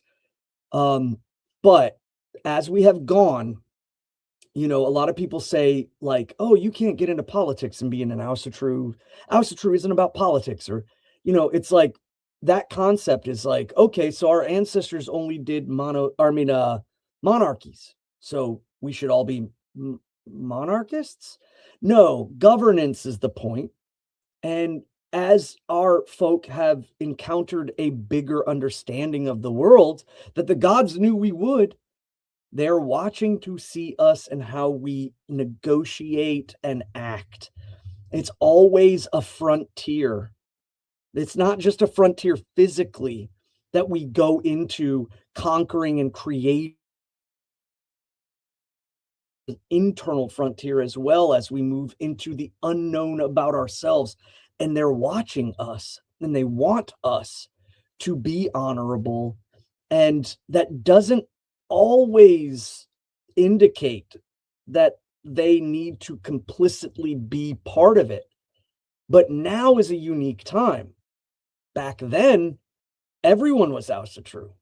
The conversion of Olaf Tryggvason and all them coming in and doing these things, that was seen more as like a political thing. It wasn't like the power of Jesus riding in on the Pope's surfboard, shooting laser beams. They didn't have that, like, oh no, this was a political entity that was buying land, taxing people, utilizing marriage. It was causing issues. And then on top of that, it's like these people are abandoning the gods of our ancestors, the gods that we've known. And what does that mean? What are the gods doing? And that's a natural thing. I think that they were asking was, why were the gods, let this happen? But as we have in our understanding now, the gods saw this happening. And again, the frontier must be crossed. These things must be learned. I don't think that I know we don't have a book that states that the gods are demanding of us to react or act or do these particular things like in other religions. So we are not bound by the strictures of you have to act this certain way. But the gods want they want to see us act. They want to see us do that which really guides our heart. And that ultimately is the same thing that a parent wants. I know that they use parentage as an example all the time, but they really don't. It's an instruction manual with parenting.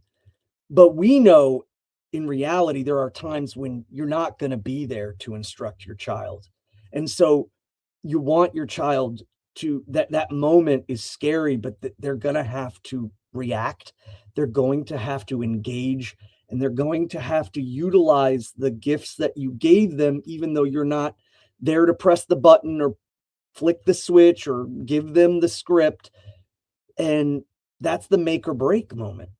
And they can come back from it and all of those things. But I think ultimately, if you are battling or struggling with faith, the world around you, it can be very confusing.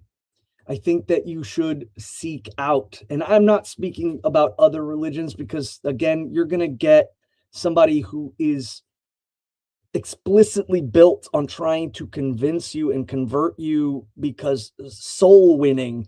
I have these booklets from when I was younger of these like soul winning suggestions where you just like, once you get them to a certain point, break out your Bible and show them this cool stuff to kind of, and sparkles and smoke and all that. That's ridiculous. What you should do is seek the wisdom of wise people and ask them these questions. And those wise people are not going to be afraid of your confusion. And they're not going to hate you for it, because wise people know that sometimes life and things are confusing. So when you have these questions and you reach out and you say, I don't understand why the gods, or if the gods, or what the gods, and wise folk will tell you that's okay. That's totally understandable. And that you must start small. You must start with that very little waves of implement of will in front of you. And maybe you go your whole life doing that. But if you have the chance and do partake in an understanding of seeing the great web of all of that interconnectedness, that those are the steps leading towards seeing the divine, seeing how they interact with us, seeing how our ancestors interact with us. And over time, you become aware. And it's not about proselytization. It's not about, being the Jew in Egypt screaming from the mountain and throwing the book at you. It's not the way our faith works. So I would say, take into consideration the words that you are told and the genuine nature of this wisdom, and you start small and don't come at it with a knee-jerk rejection, because our faith and the gods do not work in this kind of political apparatus that might be, the church or the caveat of the church. Instead, the world around you is divine, and the folk around you, many of them have pathways to help you find a relationship with the powers that are outside of you, the gods, your ancestors, the land spirits. They're all there. It just might take time for you to get there. All right, so that was a lot. First, how did our ancestors deal with that? It would be preposterous for us to have a detailed thing on how they did with it, because that's not something that was written about or documented a lot. We do know it occurred. I forget which saga it was, but we talk about, there's mention of somebody who doesn't place faith in the gods. He only places faith in his own hands or whatever. So it was a thing. We had people, but it wasn't a religious smorgasbord. You didn't have like people choosing different faiths, but I think you always had people who were more connected to Asatru and people who were not. One thing that was important is the basic rituals that bonded you with those around you and with society. And I think this is a similar thing to Christians that go to church on Christmas and Easter, and they celebrate Christmas and Easter, and they, show up at people's weddings and funerals and say the right things, but have a wide variety of different belief. That existed amongst our ancestors as well. We have stories of Athanaric and the Goths during his time struggling with an insurgent Christianity amongst their folk. And the big thing was, no, we're going to bring around this wagon, and you're going to have the communal feast celebrating our gods. Are you going to share in our bloat meal that we're having or not? Doesn't mean you have to have some deep abiding relationship with the gods, but you have to have a willingness to participate in the folk way of your people. And I think that part was enforced. Like, hey, get over here. We're doing bloat, stand here and shut up and be present. Okay, good enough. I think that was kind of a social standard. But what I want to, and I mean, that answers the question, but I think there's a deeper implication in the question I want to mention about. Our gods have never had the proposition that the Abrahamists have of a complete submission wholeheartedly to all of the things, or else you will die or be tortured eternally, or whatever their punishment mechanism might be. That's not present in Asatru. There's no expectation that day one, you weren't Asatru yesterday, but today you saw this podcast, and now you got to be Asatru. So you have to be 100% devoted to all of our gods and all of our goddesses starting tomorrow, or else. That's not fair. Our gods are good. Good beings treat people a lot more reasonably than that.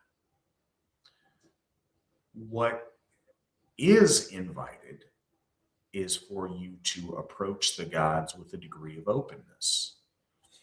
Not that you have to immediately have belief, but what's really important is wanting to believe.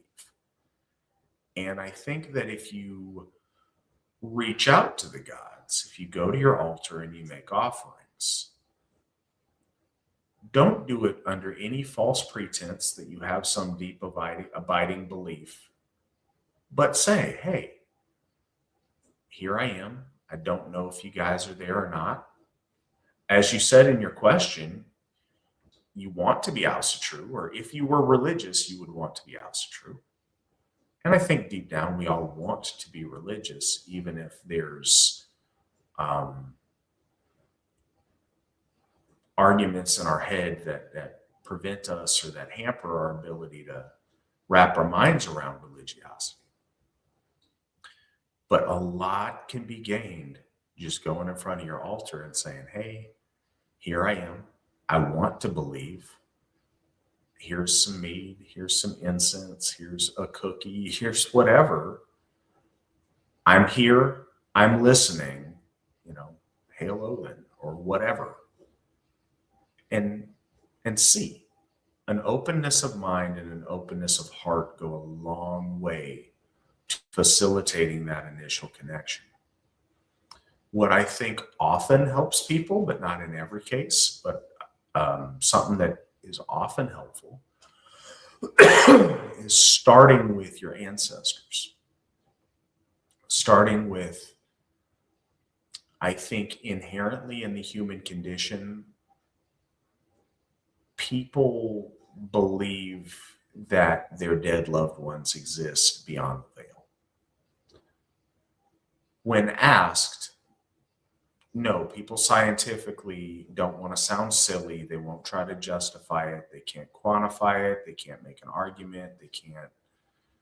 They can't science it. But in their quiet moments, they talk to their ancestors. And that's very common. They walk by a picture on the wall and they're like, I love you, Mom. I wish you were here with me. That is common to the human experience. When asked to justify it, we can't. Science confounds us. You like, oh, no, of course, that's silly. Of course, whatever. But we all do that because part of us knows that's a thing. Lean into that. Reach out and say, hey, I hope that you hear me. I hope that you're there. Here's an offering. I remember you. My mind and my heart are open. That openness really goes a long way to let it take hold of you and build over time. We talk about the gift cycle. That's kind of fundamental to our worship. Making an offering and then being open to receiving their gifts is the start of that.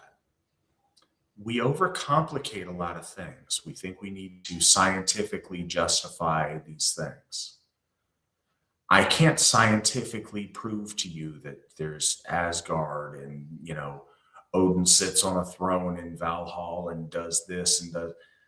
I don't need to. What I know is fundamentally true is when I pray to Odin and give bloat to Odin, someone hears me and I feel that to my core and they bless me for being part of that. I know that 1,000%. My ability to quantify it in acceptable peer-reviewed scholarly journal terms doesn't negate that or justify it. It doesn't need to be justified. It just is. Don't get caught up. You know how to interact and build relationships. We all do. We do since we're babies. Before we have language, we know what a loving touch is versus a cruel touch. We know what a kind sound of a voice is versus an angry sound of a voice. You know how to begin to reach out to other living things and extend a kindness, and then to receive and feel a kindness from them. Start there. It really is that simple. It doesn't have to stay that simple. But the spirit or the distilled essence of it is that simple. So get back to that. And I would encourage you to reach out and see. If you would like to be religious, then try. If you wish that you were Asatru, with an open mind and an open heart, try to be Asatru for a bit and see how that goes.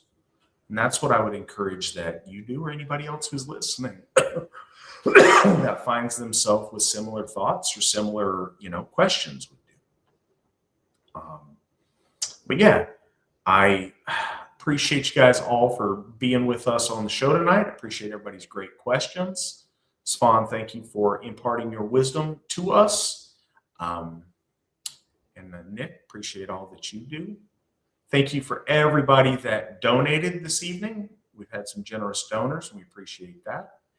Next week, I will be on with our law speaker talking about an adulting topic of his choosing that we're waiting to hear about.